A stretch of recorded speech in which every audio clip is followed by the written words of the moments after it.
ঘরের মধ্যে ঢুকেই সশব্দে পাল্লা দুটো ঠেলে বন্ধ করে দিল লোকটি। ঘরটা বেশ বড়। এদিক ওদিক ছড়িয়ে ছিটিয়ে আছে বিভিন্ন আকারের পাথর, ছেনি, হাতুড়ি আর কিছু অর্ধনির্মিত পাথরের মূর্তি। সবকিছু মিলিয়ে ঘরটা দেখলে বুঝতে সমস্যা হয় না যে এটি কোনো ভাস্করের কাজের জায়গা। কালো চাদর জড়ানো এই লোকটি সম্ভবত সেই শিল্পী, কিন্তু তার চাল চলন এত চঞ্চল কেন? চোখের দৃষ্টিতেও তীব্র ভয়ের ছায়া। কিসের এত ভয় তার? লোকটি এবার সোজা এগিয়ে গেল ঘরের শেষ প্রান্তের দিকে। এদিকটায় পরপর বেশ কয়েকটা মূর্তি রাখা আছে। মূর্তিগুলোর বেশিরভাগই ভগবান বুদ্ধের, সঙ্গে কয়েকটি সাধারণ মূর্তিও রয়েছে। লোকটি সোজা গিয়ে যে মূর্তিটার সামনে দাঁড়ালো সেটি লাল মখমলের কাপড়ে মোড়া, মাথা থেকে নিচ পর্যন্ত ঢাকা। মূর্তিটা কার তা বাইরে থেকে বোঝার কোনো উপায় নেই। অল্পক্ষণ সেটির দিকে তাকিয়ে থেকে সে মখমলের কাপড়টা ধরে এক টান দিল। বেরিয়ে এলো একটি পাথরের মূর্তি। তবে অন্য মূর্তিগুলির চেয়ে এটি সম্পূর্ণ আলাদা। মূর্তিটি ভগবান বুদ্ধের নয়, সম্রাট কনিষ্কের। লোকটি এবার নিজের গায়ের চাদর সরালো। তার বয়স 30 কি তার আশেপাশেই হবে। মুন্ডিত মস্তক, পরনে বৌদ্ধ ভিক্ষুদের গেরুয়া বসন, গায়ের রং অত্যন্ত উজ্জ্বল। সে চুপচাপ তাকিয়ে আছে মূর্তিটির দিকে। ছলছলে চোখের দৃষ্টিতে উপচে পড়ছে স্নেহ আর ভালোবাসা, ঠিক যেন কোনো পিতা তার সন্তানের দিকে তাকিয়ে আছে। এই দৃষ্টি একজন শিল্পীর ছাড়া আর কারোই হতে পারে না। একমাত্র একজন শিল্পী তার সৃষ্টিকর্মের দিকে এমন পিতৃস্নেহে তাকাতে পারে। মূর্তিটি এক মানুষ সমান উচ্চতর। মূর্তিটির দেহ নিখুঁতভাবে পাথর কেটে তৈরি করা, আর মাথাটি নিরেট সোনার।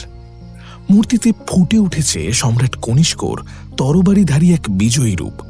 মূর্তির দেহের প্রত্যেকটি অঙ্গ প্রত্যঙ্গ একেবারে নিখুঁত। সোনার তৈরি মুখটির প্রতিটি ভাঁজেও ফুটে উঠেছে বিজয় উল্লাস।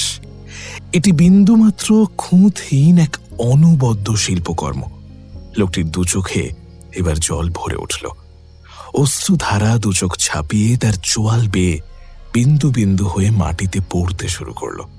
নিজের জ্ঞানের সবটুকু ঢেলে এই মূর্তি সে নিজে হাতে তৈরি করেছে, কিন্তু এই মূর্তির অদূর ভবিষ্যৎ তার জানা, আর সেটা ভেবেই তার চোখের জল বাঁধ মানছে না। হঠাৎ ঘরের দরজায় পরপর বেশ কয়েকবার চাপড় পড়ল। সেই শব্দেই লোকটি বাস্তবে ফিরে এলো। দরজার বাইরে থেকে এক কম বয়সী ছেলের ভয়ার্ত কণ্ঠস্বর ভেসে এলো। আচার্য, আচার্য, দয়া করে তাড়াতাড়ি করুন, শত্রুপক্ষের অনেক সেনাই এখানে চলে। রক্ত জল করা এক আর্তনাদ করে ছেলেটি চুপ করে গেল।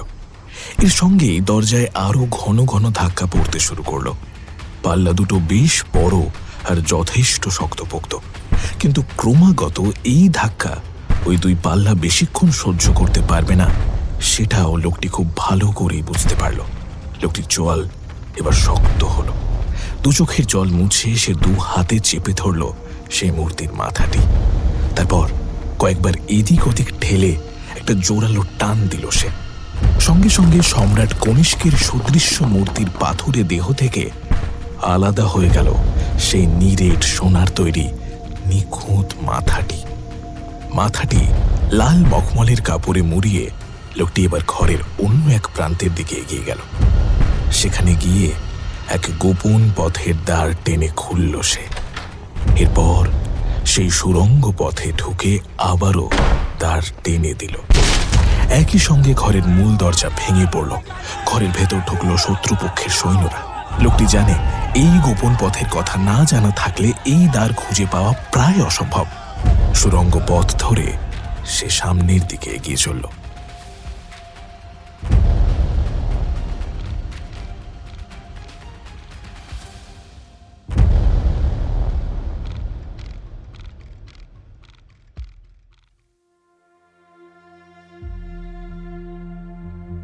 কিছু ইতিহাস সময়ের সাথে মাটির নিচে চাপা পড়ে যায়, আর কিছু ইতিহাস রক্তের তৃষ্ণা নিয়ে ফিরে আসে।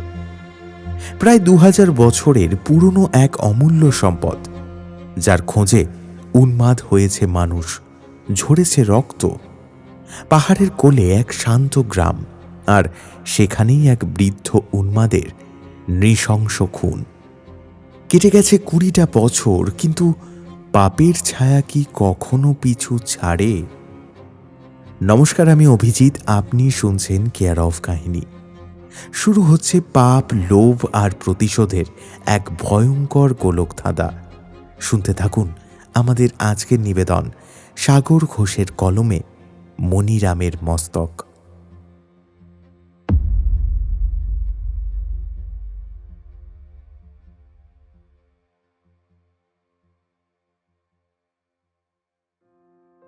রনিতে স্কুলে পড়ার সময় রনি আজ আনন্দে আত্মহারা। ফাইনাল পরীক্ষায় ও এবারে ফার্স্ট হয়েছে। প্রত্যেকটা বিষয় পেয়েছে সর্বোচ্চ নম্বর। স্কুলের শিক্ষক শিক্ষিকারা এমনিতেই ওকে খুব ভালোবাসেন। আজ তাদের স্নেহ আরও বেড়ে গেছে। বন্ধুদের অভিভাবকেরাও সারাক্ষণ ওর প্রশংসা করেছেন। অনেকে ওকে চকোলেটও কিনে দিয়েছেন। সব মিলিয়ে সকাল থেকে রেজাল্ট আউটের যে ভয় আর চিন্তা ওর মনকে জাপটে ধরে বসেছিল, তার কোনোটাই এখন আর নেই। এক অদ্ভুত প্রশান্তিতে ভরে আছে ওর মন মেজাজ।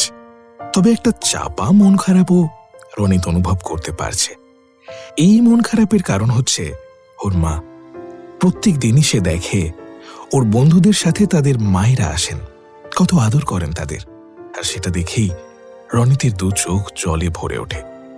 ওর মা কোনোদিনও ওকে স্কুলে দিতে আসেন না, কোনোদিন আসবেনও না, কারণ তারাদের দেশে একবার কেউ চলে গেলে আর এই পৃথিবীতে ফিরে আসতে পারেন না। জ্ঞান হওয়ার পর থেকেই বাবাই রনিতের কাছে সবকিছু। বাবা ওকে খুব ভালোবাসেন, কিন্তু কাজের জন্য তিনিও খুব ব্যস্ত, তাই স্কুলে দিতে বা নিতে কোনোটাই পারেন না। ব্যাপারটা এখন ছোট্ট রনিতের অভ্যেস হয়ে গেলেও মাঝে মধ্যে মন খারাপ হয় বই কি। যতই হোক, মা থাকার মজাটাই আলাদা।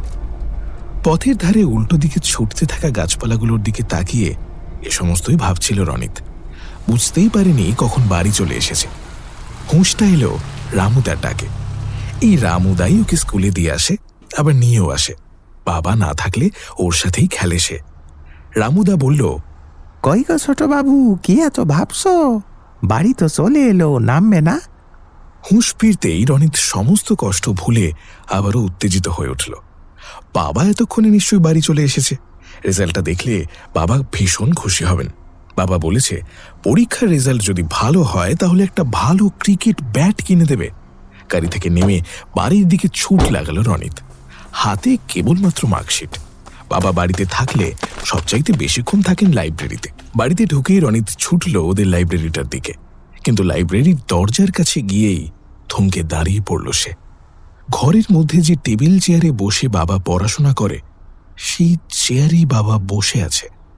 টেবিলের ওপর অনেকগুলো বইও আছে, কিন্তু বাবা বই পড়ছে না। বাবার মাথা পড়ে আছে টেবিলের ওপরে। রক্তে ভেসে যাচ্ছে গোটা টেবিলটা। বইগুলো লাল হয়ে উঠেছে, আর বাবার ঠিক পাশেই পড়ে আছে একটা নতুন ব্যাট, আর সেই ব্যাটটাও রক্তে লাল। ঘরের মধ্যে একবার রাখল রনিত, আর সাথে সাথে মাথার পিছনে প্রচন্ড জোরে একটা ধাক্কা খেল সে। হাতকে বিছানার ওপর উঠে বসল সে। আজ এতগুলো বছর হতে চলল, এমন একটাও রাত যায়নি যে রাতে এই স্বপ্ন ওর ঘুম ভেঙে দেয়নি। কিন্তু এতদিন পর ভগবান মুখ তুলে চেয়েছেন, এবার প্রতিটা ঘুমহীন রাতের প্রতিশোধ সে নেবে। কাকভোরে নিস্তব্ধতা ছিন্ন ভিন্ন করে বেশ জোরে হুইসেল দিতে দিতে বিশাল এক্সপ্রেস ট্রেনটা ঢুকল নিউম্যাল জাংশনে। ব্যাগটা কাঁধে নিয়ে প্ল্যাটফর্মে নেমে পড়ল রনিত। সামনে অনেক কাজ তার।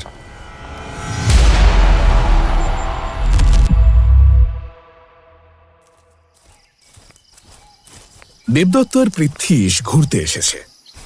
বাহ, জায়গাটা কি সুন্দর, তাই না? মৃদুস্বরে কথাটা বলল দেবদত্ত। পৃথ্বীশ বলল,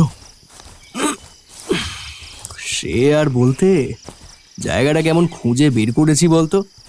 দেবদত্ত চোখে ক্যামেরা লাগিয়ে দূরের পাহাড় সারির বেশ কয়েকটা ছবি তুলল। তারপর বলল, হ্যাঁ, তা স্বীকার করতেই হচ্ছে। তা এই জায়গাটা খুঁজে পেলি কেমন করে? গুগলেও তো সার্চ করে পেলাম না।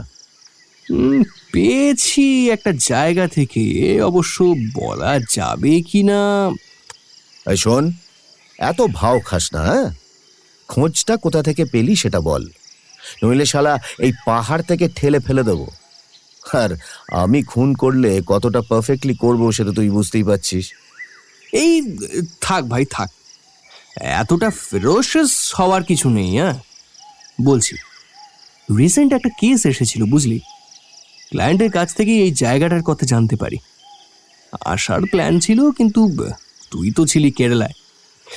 তবে কপাল অতি প্রসন্ন, যেদিন আমরা মামলাটা জিতলাম সেদিনই তুই ফিরলি। ব্যাস, প্ল্যান করে ফেললাম। কেরালার এক খ্যাতনামা প্রত্নতাত্ত্বিক সংস্থা একটা বড় সেমিনার আয়োজন করেছিল। দেশের নানান নামী প্রত্নতাত্ত্বিকের পাশাপাশি বিশ্বেরও বেশ কয়েকজন নামজাদা প্রত্নতাত্ত্বিক এই সেমিনারের বিশেষ অতিথি হিসাবে উপস্থিত ছিলেন। সেই অতিথিদের তালিকায় দেবদত্তের নামটাও ছিল। দিন চারেক আগে ও কলকাতায় ফিরেছে, আর ফিরতেই পৃথ্বীশ ঘুরতে আসার প্রস্তাবটা দিয়ে দিল। দেবদত্তের হাতও ফাঁকা, এখন বেশ কিছুদিন কোনো কাজ নেই, তাই আর কথা বাড়ায়নি সে। জায়গাটার নাম আসমান বাড়ি। ভুটান সীমান্তের একটা ছোট্ট পাহাড়ি গ্রাম। জঙ্গল আর পাহাড়ে ঘেরা এই ছোট্ট গ্রামটার কথা এখনো পর্যটকদের মধ্যে তেমন একটা পরিচিতি পায়নি, আর সেই কারণেই জায়গাটার নিজস্বতায় এখনো এতটুকুও ক্ষয় ধরেনি। যত দূর চোখ যায় শুধুই সবুজ আর সবুজ, আর সবুজের রেখা শেষ হলেই শুরু হয় শ্বেত শুভ্র কাঞ্চনজঙ্ঘা। বছরের এই সময়টায়, মানে এপ্রিলে, এখানকার জঙ্গলের বুকে লাগে অজস্র অর্কিডের চোখ ধাঁধানো রং। সেই রঙের মেলায় লাল, নীল, হলুদ, সাদা কোনো রঙেরই কোনো অভাব নেই। এখানে স্থানীয়দের সংখ্যাও ভীষণ কম। গোটা গ্রাম জুড়ে 70-80 মতো ছোট ছোট কাঠের বাড়ি। আর থাকার ব্যবস্থা বলতে, স্থানীয়দের বললে আর তাদের হাতে কিছু টাকা দিলে তারাই নিজেদের বাড়িতে থাকা এবং খাওয়ার ব্যবস্থা করে দেয়। এখানকার লোকজন বেশ মিশুকে, আর তাছাড়া লোকজনও এখানে খুব একটা আসে না, তাই থাকা খাওয়ার ব্যবস্থা করতে দেবদত্ত আর পৃথ্বীশের খুব একটা ঘোরাঘুরি করতে হয়নি। গতকাল সন্ধ্যের দিকে ওরা এই আসমান বাড়িতে পৌঁছেছে। তারপর 2-3টে বাড়ি ঘোরার পরেই থাকার জায়গাও পেয়ে গেছে। এখন বেলা 9টা। ওরা বেরিয়েছে গ্রামের আশপাশটা একটু ঘুরে দেখতে। যে স্থানীয় পরিবারের বাড়িতে ওরা আছে তারাই জানিয়েছে যে কাছেই একটা বৌদ্ধ মনেস্ট্রি আছে, আর এই মনেস্ট্রিটা নাকি বেশ পুরনো। স্থানীয়দের মতে প্রায় 2000 বছরের তো হবেই, যদিও তার কোনো পোক্ত বৈজ্ঞানিক প্রমাণ নেই। সেই মনেস্ট্রিটাই দেখতে যাচ্ছে দুই বন্ধু। রাস্তায় একটা ভিউ পয়েন্ট দেখে সেখানে দাঁড়িয়ে ছবি টবি তুলছে তারা। এই জায়গায় জঙ্গলি পাখিও প্রচুর, তাদের রঙের চটকও কম নয়। কাছেই একটা দেবদারু গাছের ডালে বসে থাকা লাল হলুদ রঙের একটা পাখির ছবি তুলে বুক ভরা দম নিয়ে পৃথ্বীশ বলল, কতদিন পরে দুজনে স্রেফ ঘুরতে এসেছি বলতো। শেষ কয়েকবার তো শুধু রহস্যের সমাধান করতেই যাওয়া হয়েছে, তাই না? শয়তানের নাম বেশি করে করতে নেই, জানিস না? এত রহস্যের নাম করিস না, হুট করে পেছনে পড়ে গেলে এই ঘোড়াটার 12টা বেজে যাবে। এখন চল, মনেস্ট্রিটা দেখা যাক। আচ্ছা, পথটা ভালো করে জেনে নিয়েছিলি তো? আরে হ্যাঁ রে বাবা, একটু পরেই জঙ্গল শুরু হবে, আর জঙ্গলের ভেতর দিয়ে একদম সোজা পথ। জঙ্গলের ভেতর দিয়ে মিনিট 15 হাঁটার পরেই ওরা মনেস্ট্রির উঁচু চূড়াটা দেখতে পেল। আরো কিছুটা যেতেই গোটা মনেস্ট্রিটাই ওদের সামনে আত্মপ্রকাশ করলো। এর আগেও পৃথ্বীশ অনেক বৌদ্ধ মনেস্ট্রি দেখেছে, কিন্তু এই মনেস্ট্রিটা সেগুলোর মতো অতটা ঝাঁ চকচকে নয়। দেখলেই বোঝা যায় মনেস্ট্রিটার ওপর বয়সের ভার বেশ ভালোভাবেই চেপে বসেছে, আর সেই সঙ্গে অযত্নের ছাপও বেশ স্পষ্ট। মনেস্ট্রির দেওয়ালে, সিঁড়িতে, এমনকি নানান জায়গায় বড় বড় ফাটল ধরেছে। বেশ কিছু জায়গা জবরদখল করেছে বুনো ঝোপঝাড়। নানান জায়গায় চেপে বসেছে সবুজ শ্যাওলা। এই মনেস্ট্রিটা আকারেও অন্যান্য মনেস্ট্রির চেয়ে অনেকটাই ছোট। পৃথ্বীশ আর নিজের মনের ভাবটা লুকিয়ে রাখতে পারল না, বলল, এই মোনাস্ট্রিতে কেউ থাকে বলে তো মনে হচ্ছে না। এই কেমন গা ছমছমে পরিবেশ, তাই না? দেবদত্ত অল্পক্ষণ এদিক ওদিক দেখল, তারপর বলল, আমার কিন্তু মনে হচ্ছে এই মনেস্ট্রিতে মানুষ থাকে। যা বাবা, এটা আবার কিভাবে বলছিস? সিঁড়ির উপরে দেখ, ভেজা পায়ের ছাপ এখনো বেশ ভালোই দেখা যাচ্ছে। একটু আগেই কেউ এই মনেস্ট্রিতে ঢুকেছে। চল একবার গিয়েই দেখা যাক। দুই বন্ধু সিঁড়ি ভেঙে উপরে উঠল। মনেস্ট্রিটার ভেতরে ঢুকেই ওরা বুঝতে পারল যে দেবদত্তের অনুমানই সঠিক। মনেস্ট্রিটা বাইরে থেকে দেখে পরিত্যক্ত মনে হলেও ভেতরটা বেশ পরিষ্কার। দেওয়ালে আঁকা ভগবান বুদ্ধের ছবিগুলোর রঙে বয়সের মলিনতা ধরলেও সেগুলো বুঝতে কোনো সমস্যা হয় না। দেওয়ালে আটকানো ছোট ছোট বাতিদানিতে এখনো কয়েকটা বাতিও জ্বলছে। আপনারা কি পর্যটক? দেবদত্ত আর পৃথ্বীশ এদিক ওদিক নজর ঘোরাচ্ছিল। হঠাৎ পেছন থেকে ভারী কিন্তু শান্ত পুরুষ কণ্ঠের কথাগুলো ভেসে এলো। ঘুরে দাঁড়িয়ে ওরা দেখতে পেল এক বৃদ্ধ এসে উপস্থিত হয়েছেন সেখানে। মণ্ডিত মস্তক বৃদ্ধ, যথেষ্ট সৌম্যকান্তি। বয়সটা নিশ্চিতভাবে বোঝা না গেলেও আন্দাজ 60-এর মতোই হবে। ঢোলো ঢোলো দুই চোখের দৃষ্টিতে অসীম ধৈর্য আর এক শান্তির বাস। বৃদ্ধের পরনে গেরুয়া বসন। ওদের বুঝতে সমস্যা হলো না যে এই ভদ্রলোক মনেস্ট্রির একজন লামা। পৃথ্বীশ আর দেবদত্ত হাসি মুখে বৃদ্ধ লামার সামনে গিয়ে দাঁড়ালো। দুজনেই নমস্কার জানালো। দেবদত্ত বলল, আগে হ্যাঁ, আমরা গতকালই এখানে এসেছি। আপনি? আমি এই মনাস্ট্রির প্রধান লামা, পদ্মলোচন। মোনাস্ট্রির যা অবস্থা, আমরা তো ভাবছিলাম এখানে কেউ থাকেই না। পৃথ্বীশ আরো কিছু বলতে যাচ্ছিল, কিন্তু দেবদত্ত চোখে চোখ পড়তেই থতমত খেয়ে সে বলল, না না, মানে এতে আপনাদের কোনো ভুল নেই। বাইরে থেকে মনাস্ট্রিটার যা অবস্থা হয়েছে তাতে এটাকে পরিত্যক্ত ভাবাই স্বাভাবিক। আসলে এখানে তো তেমন একটা পর্যটক আসে না, তাই সরকারেরও তেমন কোনো লক্ষ্য নেই এদিকে। সত্যি বলতে ভট্টাচার্য মশাই না থাকলে এই মনাস্ট্রি হয়তো এতদিনে ভেঙেই পড়তো। আমরা শুনেছি এই মনেস্ট্রির বয়স নাকি প্রায় 2000 বছর। এটা কি সত্যি? তা পুরো 2000 না হলেও খুব একটা কমও নয়। এই মনাস্ট্রির বয়স প্রায় 1800 কি 1900 বছরের মতো হবে। এত পুরনো? এই মনাস্ট্রিতে বেশ কিছু প্রাচীন পুঁথি আছে।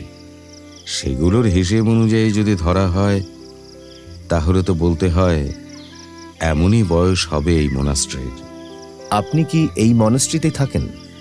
হ্যাঁ, আমার সাথে আরো 4 জন লামা থাকেন। আপনাদের কোনো সমস্যা হয় না?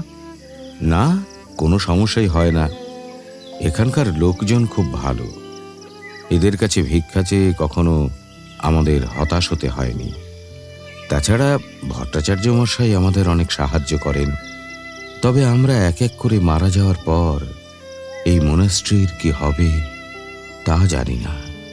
আচ্ছা, আমরা কি মনেস্ট্রিটা একটু ঘুরে দেখতে পারি? হ্যাঁ হ্যাঁ, নিশ্চয়ই নিশ্চয়ই, আসুন আমার সাথে। দেবদত্ত আর পৃথ্বীশ লামা পদ্মলোচনের সাথে মনেস্ট্রির ভেতরে ঢুকে গেল। মনেস্ট্রি ঘুরতে ঘুরতে লামা পদ্মলোচন মনেস্ট্রির ইতিহাস বলে চললেন।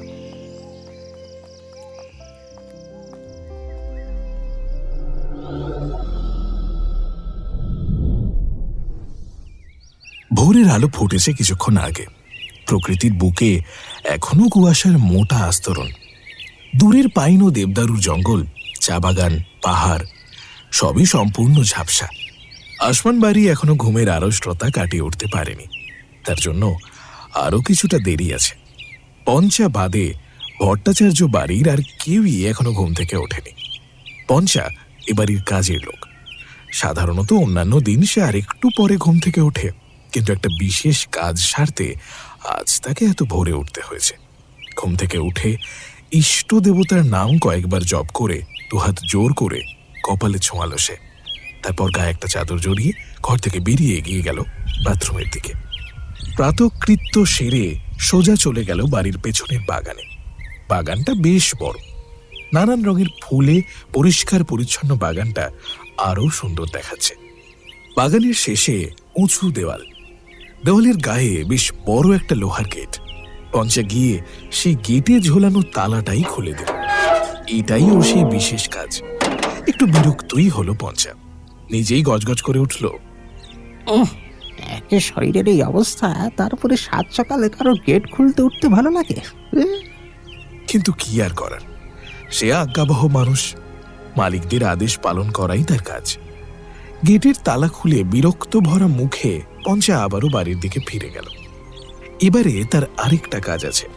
এই বাড়িতে নতুন যে বাবু এসেছেন তার জন্য কফি তৈরি করতে হবে। তবে কয়েক মিনিট যদি সে সেখানে দাঁড়িয়ে থাকতো তাহলে দেখতে পেত মাথা থেকে কালো চাদর মুড়ি দেওয়া কেউ একজন গেটের একটা পাল্লা ঠেলে প্রায় নিঃশব্দে বেরিয়ে গেল ভট্টাচার্য বাড়ি থেকে। এই লোকটি যে নতুন বাবু নয় সেটা বুঝতেও তার কোনো সমস্যা হতো না। তাসির মন আজ বেশ ফুরফুরে। অনেকদিন ধরে চেষ্টা করে অবশেষে একটা কাজ জুটে গেছে ওর কপালে, ড্রাইভারির কাজ। মাইনেও বেশ ভালোই। এবারে সে নিজের বোনের বিয়ে দিতে পারবে, পুরো বাপ-মাকে ভালো করে দেখাশোনা করতে পারবে, যাকে ভালোবাসে তাকে বিয়ে করে নিজের সংসার গড়ে তুলতে পারবে। ঘড়ির কাঁটায় এখন সবে ভোর 6:30। সবুজ জঙ্গল কুয়াশায় অস্পষ্ট চাদরে ঢাকা। সরু এই নদীটার ধারে দিনের এই সময়টা বসে থাকতে তাসির বেশ ভালো লাগে। ছোটবেলায় সে বাবার সাথে এখানে আসতো নানান আয়ুর্বেদিক গাছগাছালি খুঁজতে। কিছুটা বড় হওয়ার পর থেকেই একাই এখানে এসে বসে থাকে। পাখিদের গান আর নদীর কলকল শব্দ শোনে, তাদের সাথে তালে তাল মিলিয়ে বাঁশি বাজায় সে। নির্জন এই প্রান্তরে পাখির ডাক আর নদীর শব্দের সাথে মিশে ওর বাঁশির সুর আরো মধুময়, আরো সুমধুর হয়ে ওঠে। প্রেমিকা জুঁইয়ের সাথে গোপন প্রেমালাপের জায়গাও এটাই। কাজ পাওয়ার আনন্দে তাসির মন ফুরফুরে হয়ে থাকলেও একটা কথা ভেবে ওর মনটা একটু খারাপ হয়ে যাচ্ছে। কাল থেকে ও এখানে এই সময় আর আসতে পারবে না। এখানকার গাছপালা, পাখি, ফুল, প্রজাপতি, ওই স্রোতস্বিনী নদী, পাহাড় সবই ওর খুব কাছের বন্ধু। এদের কাছে না এলে ওর দিন কাটতে চায় না। হঠাৎ তাসি বুঝতে পারল ও বড় হয়ে গেছে। দায়িত্বের ভারটা হঠাৎই একটু বেশি করে অনুভব করতে পারল সে। একটা দীর্ঘশ্বাস উঠে এলো ওর বুকের ভেতর থেকে। নিজের মনে সে বলল, না, নিজেকে সামলাতে হবে। মন খারাপ হলে তা ভালো করার একমাত্র যে উপায়টি সে জানে তা হলো বাঁশি বাজানো।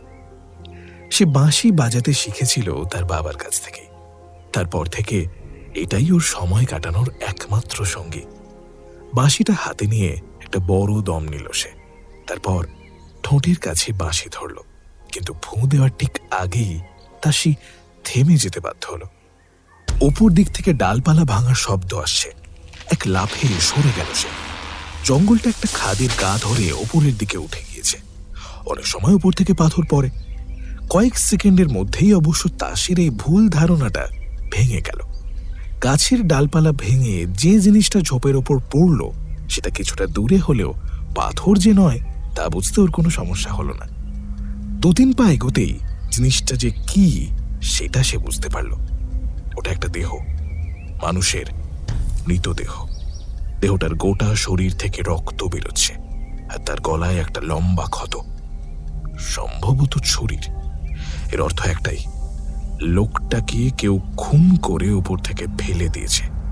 মুহূর্তের মধ্যে ওর বুকের রক্ত বরফের মতো ঠান্ডা হয়ে গেল, গায়ে কাঁটা দিল তার। সেকেন্ড 2 কিছু একটা ভাবল সে। তারপর নদীর ধার ধরে ছুটতে শুরু করলো গ্রামের উদ্দেশ্যে।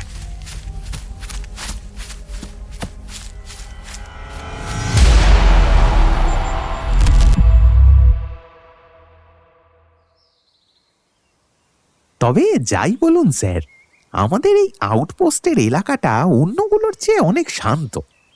তা ভুল কিছু বলনি, তবে এমন বেকার বসে থেকে আর কিছু না করে মাইনে নিতেও মাঝে মধ্যে খারাপ লাগে, তাই না? কি যে বলেন না স্যার, ডিপার্টমেন্ট ক্রাইম কমাতে গিয়ে নাজেহাল হচ্ছে আর আপনি অপরাধ হচ্ছে না বলে দুঃখ পাচ্ছেন। না, তা বলিনি। আসলে একটা কনফারেন্সে অফিসাররা যখন নিজেদের দুর্দান্ত সব অভিজ্ঞতার কথা বলেন তখন মনে হয় এমন 2-1টা অভিজ্ঞতা যদি আমারও থাকতো তাহলে মন্দ হতো না, এই আর কি। সত্যি স্যার, আপনি পারেনও বটে। কই হে বিমল, চা হলো? রাউন্ডে যেতে হবে তো। স্যার, আপনি যাবেন তো? সুখিয়াপুখরি থানার নর্থ নীলগিরি আউটপোস্টের ভারপ্রাপ্ত অফিসার রণজিৎ পাল তার সঙ্গে ইন্সপেক্টর আনোয়ার আলমের প্রশ্নে কিছু একটা বলতে যাচ্ছিলেন উত্তরে। এমন সময় দরজায় পরপর বেশ কয়েকটা টোকা পড়ল। কনস্টেবল সুরজ শেরপার গলা ভেসে এলো বাইরে থেকে। স্যার আসবো? হ্যাঁ এসো। ঘরের ভেতরে ঢুকে একটা স্যালুট করে দাঁড়ালো হেড কনস্টেবল সুরজ শেরপা। লোকটার বয়স 50-এর মতো। অফিসার পাল এই আউটপোস্টের দায়িত্বে আছেন আজ বছর 2 হতে চলল। এই সময়ের মধ্যে সুরজ শেরপার মুখে হাসি ছাড়া আর কখনো কিছু দেখেননি তিনি। কিন্তু আজ সুরজ শেরপার চোখ মুখ একটু অন্যরকম দেখাচ্ছে। মুখে হাসি নেই, তার জায়গায় চিন্তা আর বিস্ময় মেশানো একটা ভাব খেলা করছে। স্বাভাবিকভাবেই ব্যাপারটা একটু অদ্ভুত লাগলো অফিসার পালের। উনি জিজ্ঞাসা করলেন, কি হয়েছে সুরজ? স্যার একটা খুন হয়েছে। কথাটা শুনে অফিসার পাল আর অফিসার আলম দুজনে চেয়ার ছেড়ে উঠে দাঁড়ালেন। সুরজ শেরপার চোখে মুখে থাকা বিষয়টা ছোঁয়াচে রোগের মতো তাঁদের চোখে মুখেও ছড়িয়ে পড়ল। 2 বছরে খুন তো দূরস্থ, তেমন কোনো চুরি ছিনতাইয়ের কেসও অফিসার পাল পাননি। জায়গাটা সত্যিই খুব শান্ত, এখানকার লোকজনও ভীষণ ভালো, তেমন কোনো ঝামেলাই কোথাও হয় না। এমন পরিস্থিতিতে একেবারে খুনের কথাটা শোনা একটু ধাক্কারই বটে।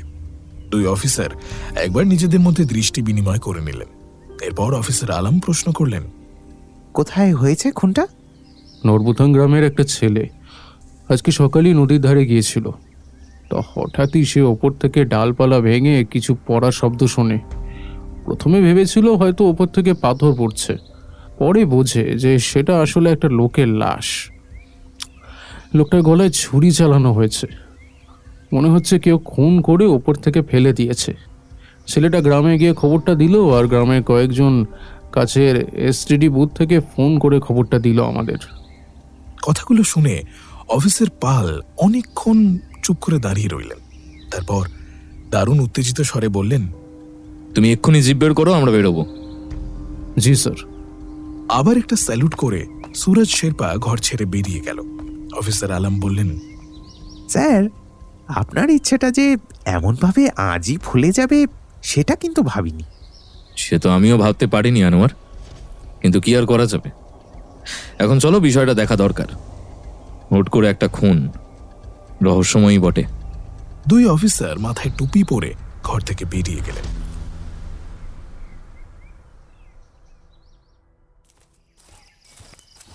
জঙ্গলের ভেতর দিয়ে হাঁটতে হাঁটতে পৃথ্বী জিজ্ঞাসা করলো, আচ্ছা, আগের দিনই তো আমরা গেলাম, তাহলে আজ আবার মোনাস্ট্রিতে যাওয়ার কারণটা কি?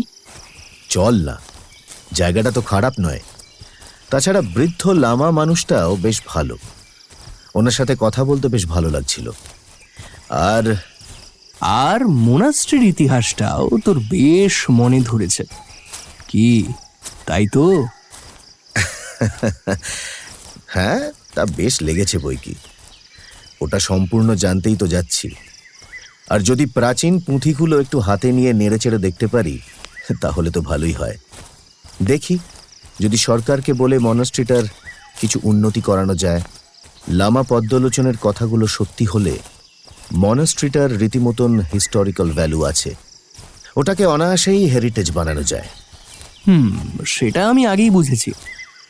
রহস্য আর ইতিহাসের গন্ধ পেলে তুই তো আর কিছুই বুঝিস না। যা বুঝছি, এই ঘুরতে আসাটাও বোধহয় গেল। রহস্যের টানে না হলেও তোর এই ইতিহাসের পোকাটা ঘুরতে আসার 12টা বাজাবে। তোদের উকিলদের মুখে কি সব সময় এমন নেগেটিভ কথাই ঘোরে? দেখ, নেগেটিভ কথা যে নয় সেটা তুইও জানিস। তাই ইতিহাস জানার কাজটা কতদিন চলবে?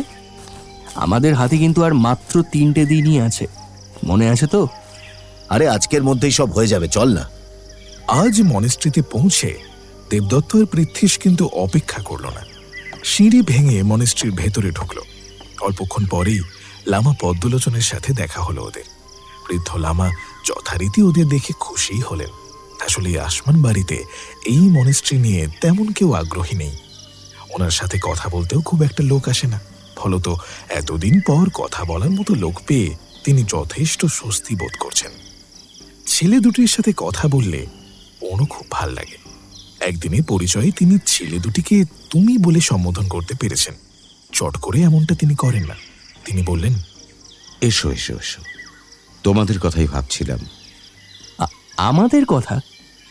হঠাৎ আমাদের কথা ভাবছিলেন কেন? আগের দিন তোমাদের সাথে কথা বলেই বুঝেছিলাম ইতিহাসের প্রতি তোমরা আগ্রহী। আর এই মোনাস্ট্রির ইতিহাস তো আগের দিন বলে শেষ করতে পারিনি। মনে হচ্ছিল সেই অজানা ইতিহাসের টানে তোমরা আবার আসবে। হাসি মুখে কথাগুলো বললেও লামা পদ্মলোচনের চোখে মুখে ফুটে ওঠা চাপা চিন্তাটা দেবদত্তের চোখ এড়াল না। ও বলল, হ্যাঁ, আমরা সেই কারণেই এসেছি, কিন্তু আপনার চোখ মুখ আজ যেন একটু অন্যরকম লাগছে। মানে, কিছু মনে করবেন না, কিছু কি হয়েছে? লামা পদ্মলোচন অল্পক্ষণ দেবদত্তর চোখের দিকে তাকিয়ে রইলেন। তারপর অত্যন্ত ধীর স্বরে বললেন, গতকাল তুমি বলেছিলে তুমি প্রত্নতাত্ত্বিক। প্রত্নতাত্ত্বিকদের পর্যবেক্ষণ ক্ষমতা সাধারণ মানুষদের চেয়ে কিছুটা বেশি হয়, কিন্তু তোমার দৃষ্টি তার চেয়েও অনেক বেশি তীক্ষ্ণ, অনেক বেশি উজ্জ্বল। তুমি কি সত্যি শুধুই প্রত্নতাত্ত্বিক? এবার মাথা নিচু করে সামান্য হেসে ফেলল দেবদত্ত। আপনি ঠিকই ধরেছেন, আমার আরেকটা পরিচয়ও আছে, যদিও সেটাকে আমি ঠিক পরিচয় হিসেবে ধরি না। আমি রহস্য সমাধানের সামান্য চেষ্টা করি। এটা আমার একটা শখ বলতে পারেন। লামা পদ্মলোচনের মুখে বিস্ময়ের ছাপ ফুটে উঠল।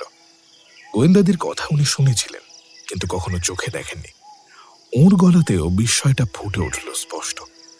ওরে বাবা, তুমি গোয়েন্দা? তাই তো বলি চোখের ঔজ্জ্বল্য এত কেন। কথা অসম্পূর্ণ রেখেই চুপ করে গেলেন লামা পদ্মলোচন।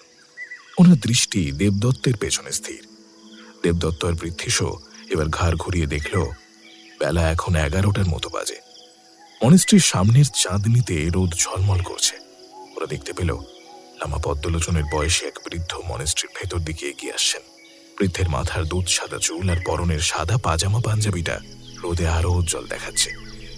একটু দাঁড়াও তোমরা, আমি এক্ষুনি আসছি। নবাগত বৃদ্ধকে দেখে লামা পদ্মলোচন তড়িঘড়ি তার দিকে এগিয়ে গেলেন। দুজন অল্পক্ষণ অতি নিচু স্বরে নিজেদের মধ্যে কিছু কথা বললেন। সেসবের কিছুই দেবদত্ত আর বৃদ্ধিশ শুনতে পেল না। দেবদত্তর কাছে ফিরে এলেন লামা পদ্মলোচন এবং সেই বৃদ্ধ। লামা প্রথমে বৃদ্ধের সাথে দেবদত্তের সংক্ষিপ্ত পরিচয় করিয়ে দিলেন। নবাগত বৃদ্ধের নাম শান্তিরাম ভট্টাচার্য। লামা পদ্মলোচনের কথায় মনিস্ট্রিটা এখনো পর্যন্ত যে ভট্টাচার্য মশাইয়ের সাহায্যে টিকে রয়েছে, ইনিই তিনি, স্থানীয় ব্যক্তি। সংক্ষিপ্ত পরিচয় পর্ব সাঙ্গ হলে লামা বললেন, ভট্টাচার্য মশাই, আপনি চাইলে এদের আপনার সমস্যার কথাটা বলতে পারেন। ভদ্রলোকের বয়স হলেও এককালে তিনি যে রীতিমতো সুপুরুষ ছিলেন তা এখনো বেশ বোঝা যায়। মোটা কালো ফ্রেমের চশমার পেছনে থাকা দুই চোখের দৃষ্টিতে বয়সের ছাপ ধরলেও জ্ঞানের দীপ্তি এতটুকুও কমেনি। কিন্তু এসবের সাথে ভদ্রলোকের মুখের প্রতিটা ভাঁজে একটা অস্বস্তিকর দুশ্চিন্তা আর শোকের ছাপ সুস্পষ্টভাবে প্রকাশ পাচ্ছে। লামা পদ্মলোচনের কথা শুনে এবার বৃদ্ধের মুখে বেশ কিছুটা বিস্ময় ফুটে উঠল। ভ্রুকুঁচকে উনি জিজ্ঞাসা করলেন, কিন্তু এদেরও সব কথা বলে আমার কি সুরাহা হবে? বিষয়টা আমিও কিছুক্ষণ আগে জানতে পেরেছি। এরা দুজনে গোয়েন্দা। আর্কিওলজিস্ট দেবদত্ত ভদ্র আর তার লয়ার পৃথ্বীশ আচার্য। গোয়েন্দা। তারপর কিছু একটা মনে করে নিয়ে বললেন, তোমরাই কি রাজস্থানের ডমরুগড়ের রহস্যটা? হ্যাঁ, আপনি ঠিকই বলেছেন, আমরাই ওই কেসটা সলভ করেছিলাম। ঠিক ঠিক ঠিক, খবরেই তোমাদের নাম শুনেছিলাম। শান্তিরাম ভট্টাচার্যের মুখের ভাব দেখেই দেবদত্তের তীক্ষ্ণ ষষ্ঠেন্দ্রিয় ওকে জানিয়ে দিল এবারের ঘুরতে আসাটা খুব তাড়াতাড়ি একটা রহস্য অভিযানে পরিণত হতে চলেছে। আর রহস্যের উগ্র গন্ধ নাকে লাগলে দেবদত্ত ভদ্রকে আটকায় এমন ক্ষমতা কারও নেই। ফলত ভ্রমণটা রহস্য অভিযান হওয়া অনিবার্য। ভট্টাচার্য মশাইয়ের পরের কথাটাই সেই পথ আরো প্রশস্ত করল। তোমরা ঘুরতে এসেছো এইসব বলা ঠিক হবে না, তবুও বলছি, তোমরা যদি আমাকে একটু সাহায্য করো তাহলে খুব উপকার হয়। আমি তোমাদের যথোপযুক্ত পারিশ্রমিক। শান্তিরাম বাবু, রহস্যের অনুসন্ধান করা আমাদের নেশা, পেশা নয়। সুতরাং পারিশ্রমিকের কথাটা এখন থাক। আপনার চোখ মুখ দেখেই বুঝতে পারছি আপনি কোনো একটা জটিল সমস্যায় পড়েছেন। সেটাই বলুন। যদি আমাদের সাধ্যের মধ্যে থাকে তাহলে আমরা নিশ্চয়ই সাহায্য করব। আসলে আজ সকালে আমার দাদাকে কেউ খুন করেছে। তাছাড়া আরও কিছু রহস্যময় ব্যাপার আছে। আমি চাই তোমরা সেই রহস্যগুলোর তদন্ত করো আর আসল সত্যিটা সামনে নিয়ে আসো। Murder case? আপনার মানসিক অবস্থাটা আমি খুব ভালোভাবেই বুঝতে পারছি শান্তিরাম বাবু। আমরা অবশ্যই আপনাকে সাহায্য করব, কিন্তু এভাবে তো কোনো রহস্যের তদন্ত শুরু করা যায় না। আপনি সবটা ভালো করে বলুন, তারপর আমরা যা করার করব। হ্যাঁ, ঠিক আছে, আমি তোমাদের সবটাই বলবো, কিন্তু এখানে নয়। আমার সাথে চলো। আমার বাড়ি এখান থেকে মিনিট 15 হাঁটা পথ। সেই বরং ভালো হবে। তোমরা ওনার সাথে ওনার বাড়িতে গিয়েই কথা বলো। ভট্টাচার্য মশাইও ভালোভাবে সবটা বলতে পারবেন। এরপর লামা পদ্মলোচনকে বিদায় জানিয়ে ভট্টাচার্য মশাইয়ের সাথে দেবদত্ত আর পৃথ্বীশ জঙ্গলের ভেতর দিয়ে সামনের দিকে এগিয়ে চলল।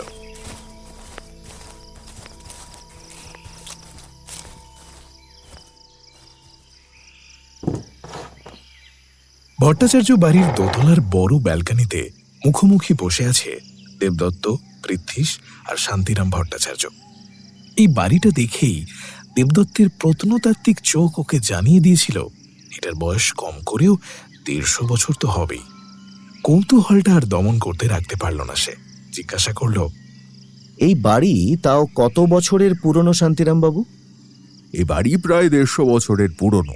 আমাদের এক পূর্বপুরুষ নাম অনন্তনাথ ভট্টাচার্য কলকাতা থেকে এখানে এসে বাড়িটা তৈরি করিয়েছিলেন। ও, তার মানে আপনারা এখানকার মানুষ নন? না না, একেবারেই নয়। কলকাতায় আমাদের বাড়িটা এখনো আছে, সেখানে আমাদের পরিবারের অনেকেই থাকে। এই বাড়িটা মূলত আমাদের ছুটি কাটানোর জায়গা ছিল। রিটায়ারমেন্টের পর কাছেই আমি একটা চা বাগান কিনি, তারপর পাকাপাকিভাবে এখানে চলে আসি। আমার 2 ছেলেও এখানের ব্যবসা দেখে, তাই ওরাও স্ত্রী সন্তান নিয়ে এখানেই থাকে। বাড়িটা তো পুরোপুরি বিদেশি ধাঁচে তৈরি। অনন্তনাথ ছিলেন সেকালের এক নামী ডাক্তার, থাকতেন লন্ডনে। প্রায় বছর 15 সেখানে ছিলেন। ফলত বুঝতেই পারছো, তিনি সম্পূর্ণ সাহেবী কেতার মানুষ ছিলেন।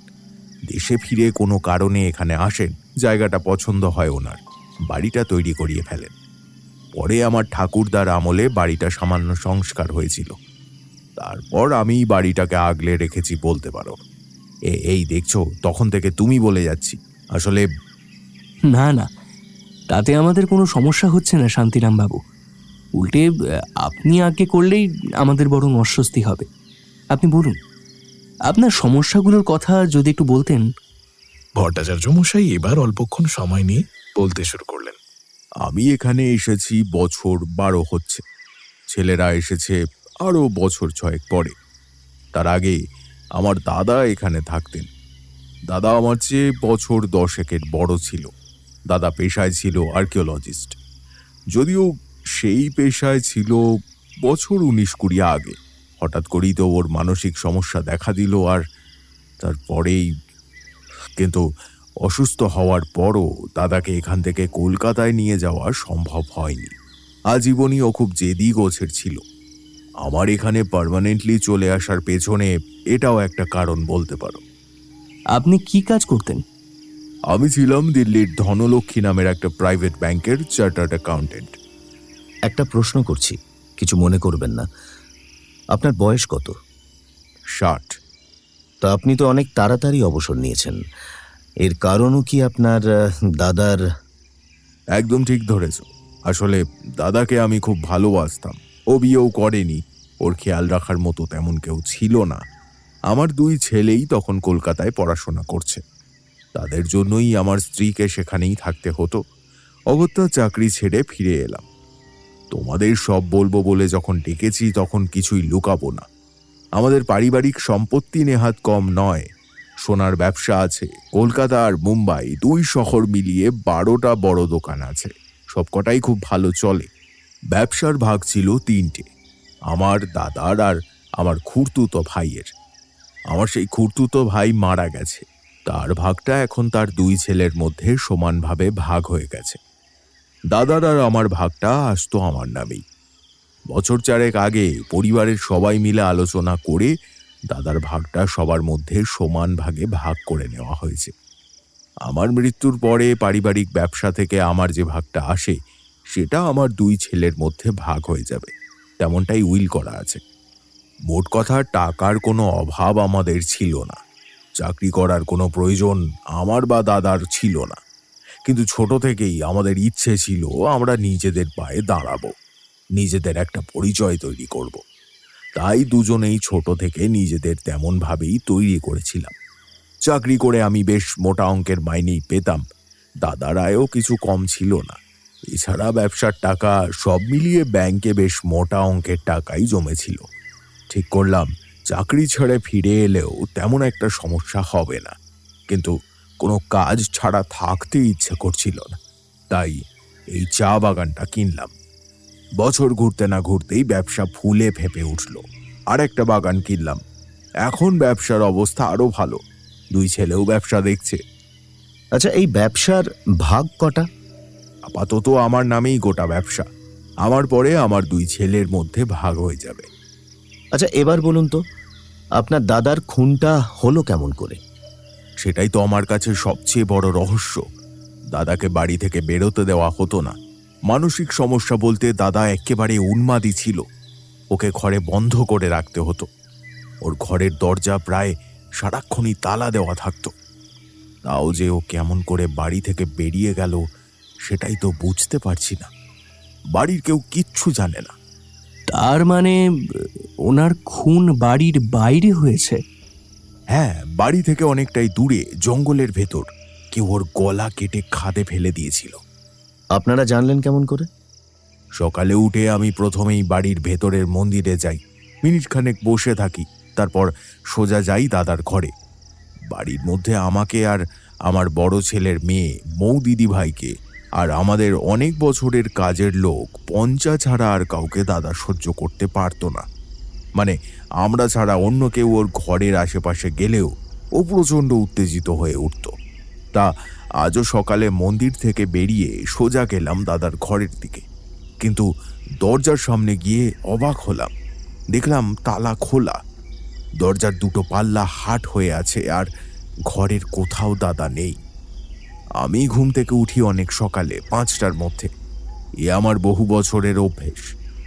অত সকালে এই বাড়িতে আমি ছাড়া একমাত্র দাদাই ঘুম থেকে উঠত, কিন্তু কথা হচ্ছে তালার চাবিটা খুলল কে? এই তালার চাবি কোথায় থাকতো? চাবি থাকতো পঞ্চার কাছে। তা ওকে কিছু জিজ্ঞাসা করেননি? অবশ্যই করেছি, শুধু আমি কেন, পুলিশও জিজ্ঞাসা করেছে, কিন্তু চাবি ওর ঘরে যেখানে থাকতো সেখানেই ছিল। ও নিজেও দাদার ঘরের তালা খোলেনি।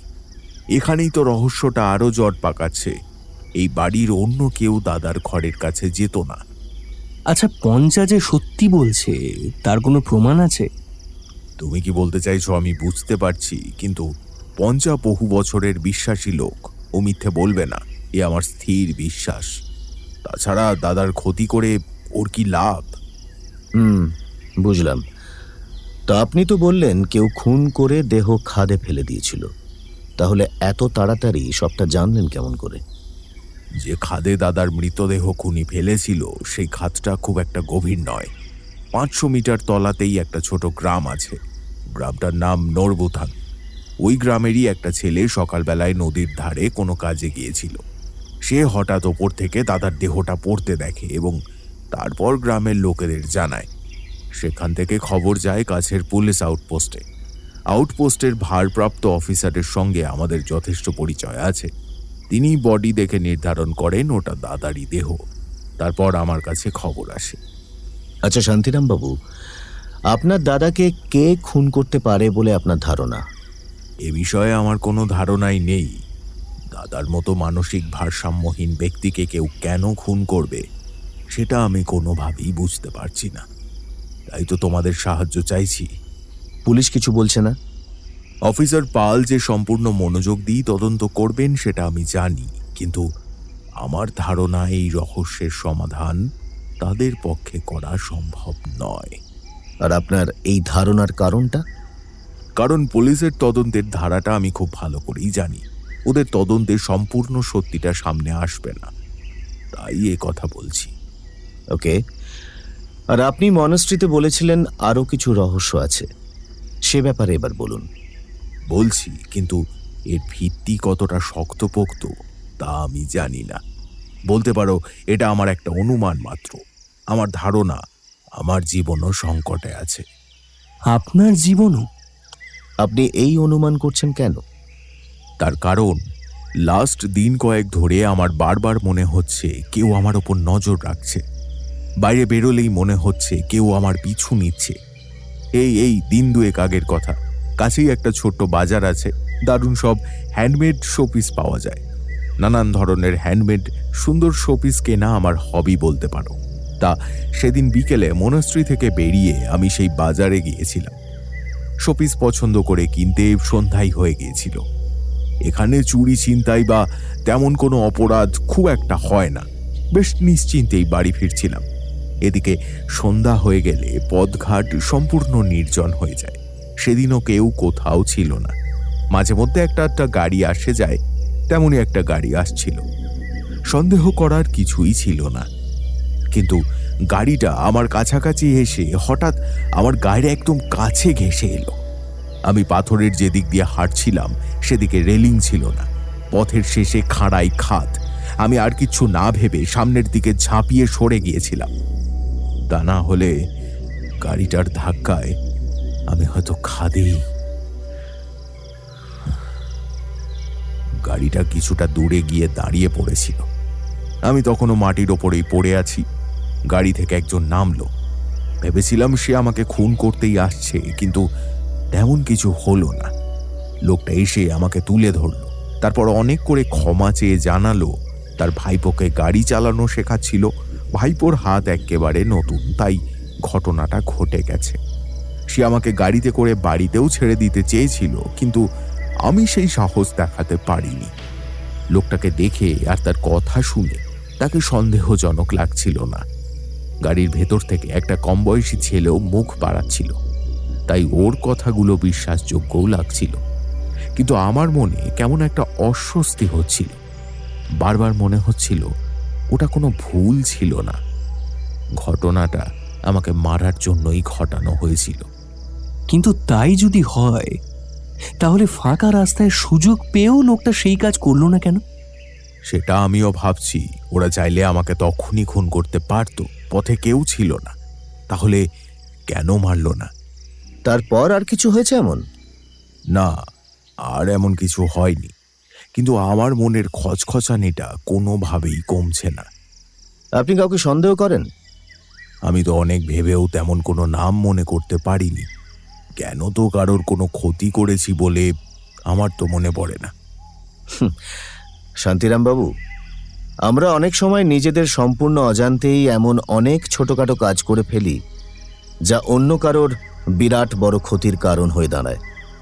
আর একটু ভালো করে ভেবে দেখুন, এমন কিছু করেছেন বা অতীতে এমন কিছু করেছিলেন?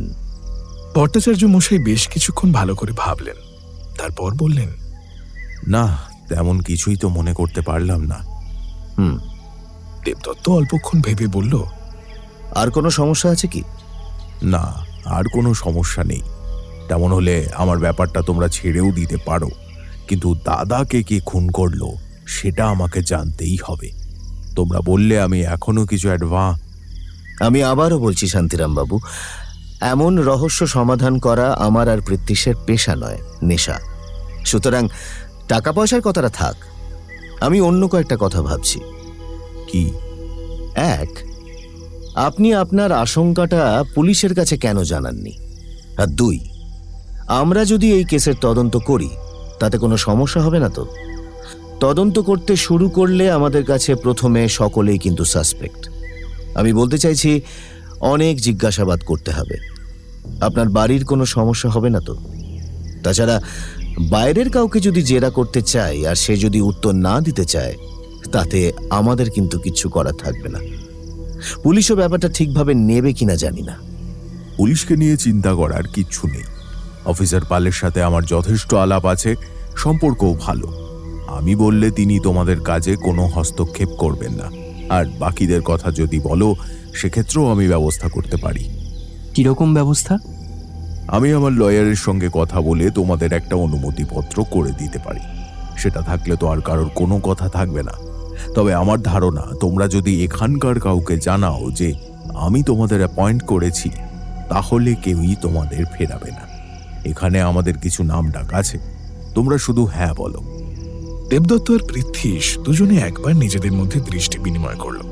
জটিল রহস্যের উগ্র গন্ধটা দুজনেই বেশ টের পাচ্ছে, আর দুজনের চোখে একটাই ভাব প্রকাশ পাচ্ছে, তদন্তটা করা যাক। দেবদত্ত বলল, শান্তিরাম বাবু, আপনি অনুমতিপত্রের ব্যাপারটা পারলে আজকেই সেরে ফেলুন। আপনার পরিবারের লোকজনদেরও জানিয়ে রাখুন একবার। কাল থেকে আমরা তদন্ত শুরু করব। ভট্টাচার্য মশাইয়ের মুখে স্বস্তির ভাব ফুটল। একটা দীর্ঘশ্বাস ছেড়েই তিনি বললেন, তোমাদেরকে আমি তেমনভাবে চিনি না, বার কয়েক খবরে তোমাদের নাম পড়েছিলাম। পরিচয় বলতে এই কিছুক্ষণের, তবু তোমাদের সাথে কথা বলে আমার খুব ভালো লাগছে। বুকে কিছুটা বল পাচ্ছি। আমার মন বলছে এই রহস্যের সমাধান তোমরাই করতে পারবে। এরপর আরো কিছুক্ষণ শান্তিরাম ভট্টাচার্যের সাথে কথা বলে দেবদত্ত আর পৃথ্বীশ ভট্টাচার্য বাড়ি থেকে বেরিয়ে এলো। প্রায় জনশূন্য পথ ধরে হাঁটতে হাঁটতে পৃথ্বীশ বলল, তাহলে ঘুরতে আসাটা সেই রহস্য তদন্তেই পরিণত হলো। হ্যাঁ, তা হলো, কিন্তু সেটার কারণ তো তুই। আমি কেসটা নিলাম নাকি? এই দেখ, এই উকিলি মারপ্যাচের কথা আমার সামনে বলবি না। কথা জাল আমার উপর যে খাটে না, সেটা তুই জানিস। বড় মুখ করে নিজেদের প্রশংসাটা না করলেও তো হতো। আরে তা উনি চিনে ফেলেছেন, তারপরও অস্বীকার করব? প্রফেশনালি আমি একজন লয়ার, মিথ্যে বলা নীতি বিরুদ্ধ, বুঝিস না? বড় এলেন আমার সত্যবাদী যুধিষ্ঠির। তবে যাই বলিস, কেসটা কিন্তু বেশ বিদঘুটে ধরনের। আমার কিন্তু মনে হচ্ছে খুব সহজ। বাড়ির লোকেদেরই কেউ কাজটা করেছে। পেছনের মোটিভটা ও জেরা করলে ঠিক পাওয়া যাবে। আর শান্তিরাম বাবুর আশঙ্কাটা? ওটা তো আমার মনে হলো ওনার স্রেফ একটা ভয়। এনারও বয়স হয়েছে, তার উপর দাদার এমন মৃত্যু দেখে হয়তো। না রে পৃথ্বীশ, আমার কিন্তু সেটা মনে হচ্ছে না। কেসটা যতটা সহজ দেখাচ্ছে ততটা কিন্তু সহজ নয়। সবচেয়ে বড় কথা, শান্তিরাম বাবু আমাদের সবটা সত্যি বলেননি। তার মানে? আমার ধারণা উনি জানেন যে ওনাকে কে মারার চেষ্টা করছে। ওর চোখ সেই কথা বলে দিচ্ছিল। কিন্তু ভদ্রলোকের নিজের স্নায়ুর উপরে দক্ষতা দারুণ, তাই ব্যাপারটা প্রকাশ হতে দিল না। যাই হোক, এখন এসব ছেড়ে চল। আজ জায়গাটা ভালো করে ঘুরে দেখি। কাল থেকে কি হবে জানি না। পৃথ্বীশও এটা জানে, কোনো কেসের তদন্ত শুরু করলে ওদের আর ঘোরার কথা মাথায় থাকে না। তাই ও আর কোনো রকমের কথা বাড়ালো না। দুই বন্ধুই এগিয়ে চলল সামনের দিকে।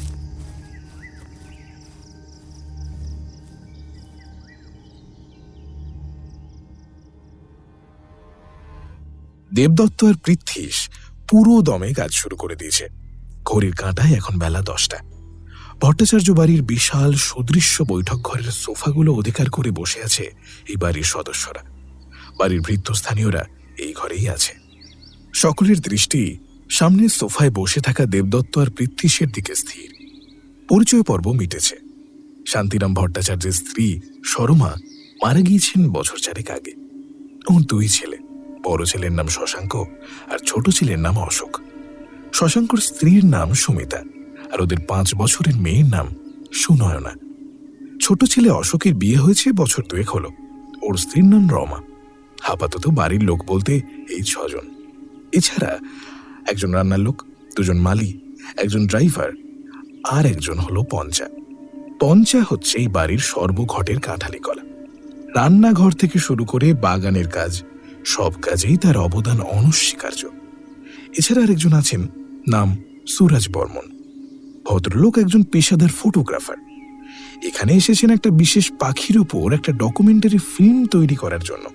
ভদ্রলোক এই বাড়িতে অতিথি হয়ে আছেন 3 দশেক হচ্ছে। ভট্টাচার্য মশাইও দেবদত্ত আর পৃথ্বীশের পরিচয় ও তাদের আসার কারণ বাড়ির সকলকেই জানিয়ে দিয়েছেন। বাড়ির কারো সেই কারণে কোনো সমস্যাই নেই। বাড়ির সকলেই জানতে চায় একজন পাগল মানুষকে কেউ কেন খুন করবে। দেবদত্তের প্রশ্নের উত্তরও সকলেই দিয়েছেন, কিন্তু তেমন কাজের তথ্য এখনো কিছুই পাওয়া যায়নি। মনিরাম ভট্টাচার্য মানে শান্তিরাম ভট্টাচার্যের দাদা যেদিন খুন হন, সেদিন ভট্টাচার্য মশাইয়ের হাঁক ডাকের আগে পর্যন্ত এই বাড়ির কেউই কোনো অসঙ্গতি টের পাননি। ভট্টাচার্য মশাইয়ের হাঁক ডাক শুনেই সেদিন সকলের ঘুম ভেঙেছিল। শুধুমাত্র পঞ্চা সুরজ তার আগে থেকেই ঘুম থেকে উঠেছিল। দেবদত্ত এবার পঞ্চাকে জিজ্ঞেস করল, আপনি অত সকালে কি রোজই বাড়ির পেছনের গেট খোলেন? পঞ্চার বয়স মধ্য 40। এই বাড়িতে সে কাজ করছে আজ প্রায় 19টা বছর হতে চলল। এখন বলতে গেলে সেই বাড়িরই একজন হয়ে গিয়েছে। পঞ্চা কাঁচুমাচু স্বরে উত্তর দিল, আগে না বাবু, ওই তাহলে খুলেছিল কেন? ওই তো নতুন সাহেব বলেছিলেন তাই। পঞ্চা ইশারা করল সুরজ বর্মনের দিকে। দেবদত্ত সুরজের দিকে তাকালো। সুরজ বর্মনের বয়স মধ্য 30-এর আশেপাশে। মাথায় চকচকে টাক, গালে দাড়ি গোফের জঙ্গল, গায়ের রং বেশ ফর্সা, দুই চোখের দৃষ্টি যথেষ্ট তীক্ষ্ণ। দেবদত্ত কিছু জিজ্ঞাসা করার আগেই তিনি বললেন, আসলে এই বাড়ির পেছনের গেট দিয়ে বেরোলে জঙ্গলে তাড়াতাড়ি পৌঁছানো যায়, একদম সোজা রাস্তা। এই যে পাখিটার ওপর আমি ডকুমেন্টারি বানাচ্ছি, সেই পাখির কয়েকটা বাসার খোঁজ পেয়েছি। সামনের গেট দিয়ে বেরিয়ে সেই জায়গাতে যেতে অনেকটা সময় লাগে, কিন্তু পেছনের গেট দিয়ে গেলে বেশিক্ষণ সময় লাগে না। তাই পঞ্চাকে বলেছিলাম গেটটা খুলে রাখতে। লাস্ট 3 দিন ধরে ওই সময় ওই গেটটা খুলে দিচ্ছে। এই ব্যাপারটা কি মনিরাম বাবু জানতেন? না, তার কোনো সম্ভাবনা নেই। দাদা এসব কিভাবে জানবে? আচ্ছা পঞ্চা, আপনি সেদিন ঘুম থেকে ওঠার পর কি কি করেছিলেন? হয়তো ঘুম থেকে উঠলাম, তারপর ইষ্টনাম জপ করলাম, তারপরে বাথরুমে গেলাম, কাজ সেরে পেছনের গেট খুললাম, তারপরে গেলাম নতুন সাহেবের জন্য কফি বানাতে। কফি বানিয়ে ওনার ঘরে দিয়ে আবার গেলাম বাথরুমে। আসলে পেটটা আগের দিন রাত থেকে বড্ড গন্ডগোল করছিল কি না, তাই আর কি। এর মানে ঘর থেকে বেরোবার বেশ কিছুক্ষণ পরে আবার ঘরে ফিরেছিলেন, তাই তো? হ্যাঁ বাবু। তাও কতক্ষণ হবে? এই ধরুন না, তার সব মিলিয়ে 45 মিনিটের মতো হবে। ওকে। মনিরাম বাবু কি একেবারেই ঘর থেকে বেরোতেন না? বিকেলের দিকে পঞ্চা বা আমি দাদাকে বাগানে ঘুরিয়ে আনতাম, ব্যাস ওইটুকুই। আসলে দাদা বারবার বাড়ির বাইরে চলে যেতে চাইতো, তাই ওকে ঘরে আটকে রাখতে হতো। কেন বাইরে চলে যেতে চাইতেন সেটা তো আমি জানি না, তবে ওর ধারণা ছিল জঙ্গলের ভেতরে কোথাও খুব দামি কিছু একটা আছে। তার খোঁজ শুধু ও একাই জানে। জিনিসটা ও খুঁজে বার করতে চায়। দামি জিনিস বলতে কি? তা তো জানি না। শশাঙ্ক আর সমিতার মেয়ে সুনয়না তার মায়ের পাশে চুপ করে বসেছিল। সে এবার বলল, বড় দাদান তো জঙ্গলে ওর মাথা খুঁজতে যেতে চাইতো। কথাটা শুনে দেবদত্ত আর পৃথ্বীশ দুজনেই কৌতূহলী চোখে তাকালো সুনয়নার দিকে। ভট্টাচার্য মশাই অল্প হেসে বললেন, আসলে দাদা সারাক্ষণ বলতো জঙ্গলের মধ্যে ওর একটা মাথা আছে, সেটা নাকি সম্পূর্ণ সোনার তৈরি। সেটা ওকে খুঁজে বের করতেই হবে, নইলে সাতবাহন সেনারা সেই মাথা লুট করে নিয়ে যাবে। মৌ দিদি ভাই সেই কথাটাই বলেছে। বড় দাদান তো একটা ছড়াও বলতো। দেবদত্তের কৌতূহল আরো কিছুটা বাড়ল। ও জিজ্ঞাসা করল, ছড়া? হ্যাঁ, ছড়া বলতো তো, আমাকে বলতো। ওই ছড়ার মানে বুঝলে বড় দাদাদের মাথাটা পাওয়া যাবে। সেটাই তো খুঁজতে চাইতো বড় দাদান। ছড়াটা তোমার মনে আছে? হ্যাঁ আছে তো। বড় দাদান বলতো আমার মাথা খুব ভালো, আমি কিচ্ছু বলি না, ছড়াটাও বলিনি। আমাদের বলবে ছড়াটা?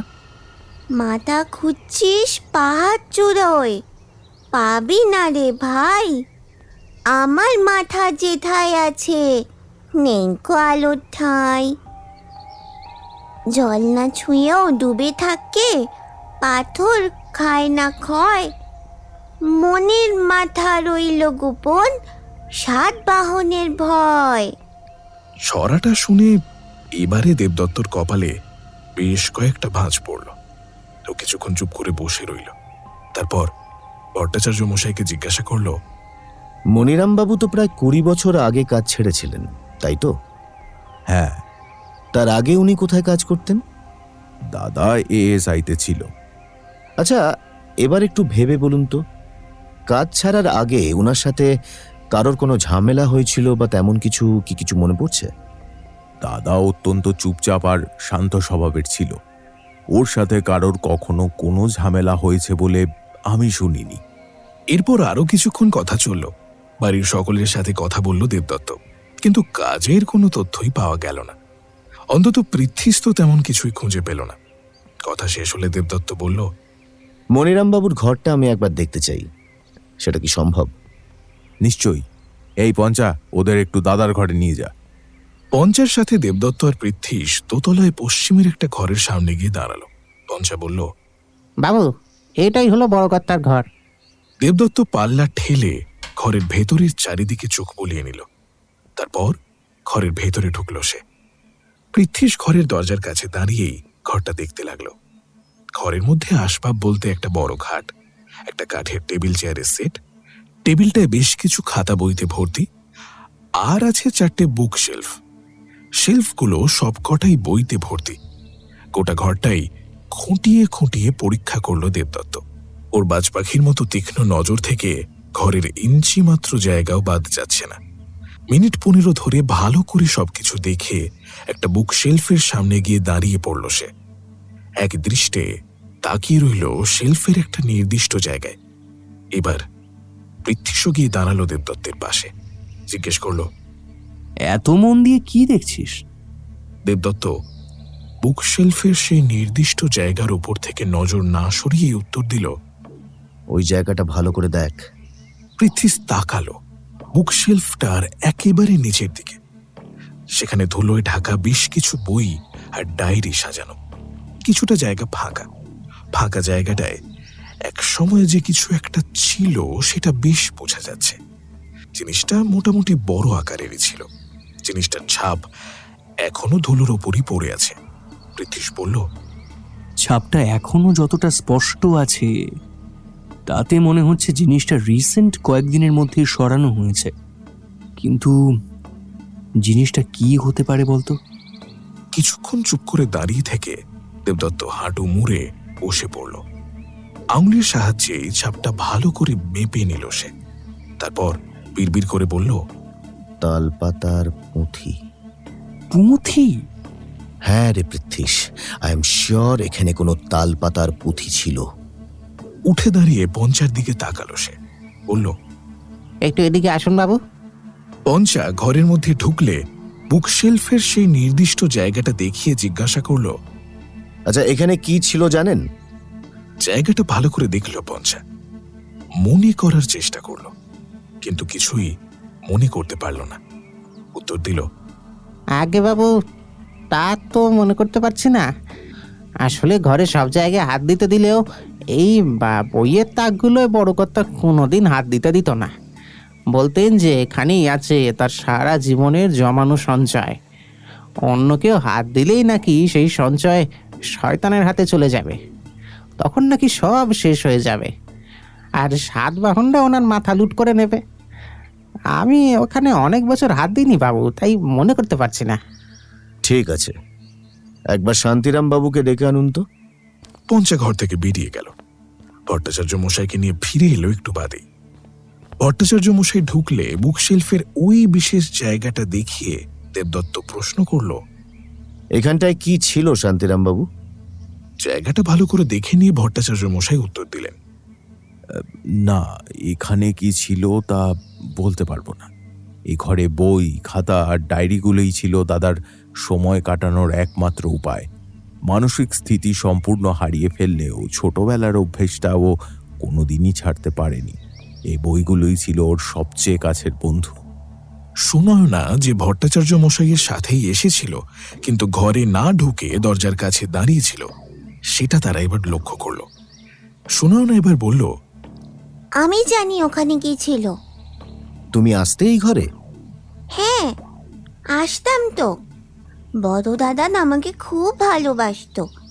আমাকে ইতিহাসের কত গল্প শোনাতো। সম্রাট অশোক, সম্রাট শশাঙ্ক, রাজা কনিষ্ক, অনেকের গল্প শোনাতো। কিন্তু কনিষ্কের গল্পটা তো আর শেষ হলো না। তার আগেই তো বড় দাদা হারিয়ে গেল। কনিষ্কের গল্প? বিড়বিড় করে নিজেকে এই কথাগুলো বলল দেবদত্ত। তারপর জিজ্ঞাসা করলো, কি ছিল এখানে? একটা পুরনো গল্পের বই ছিল।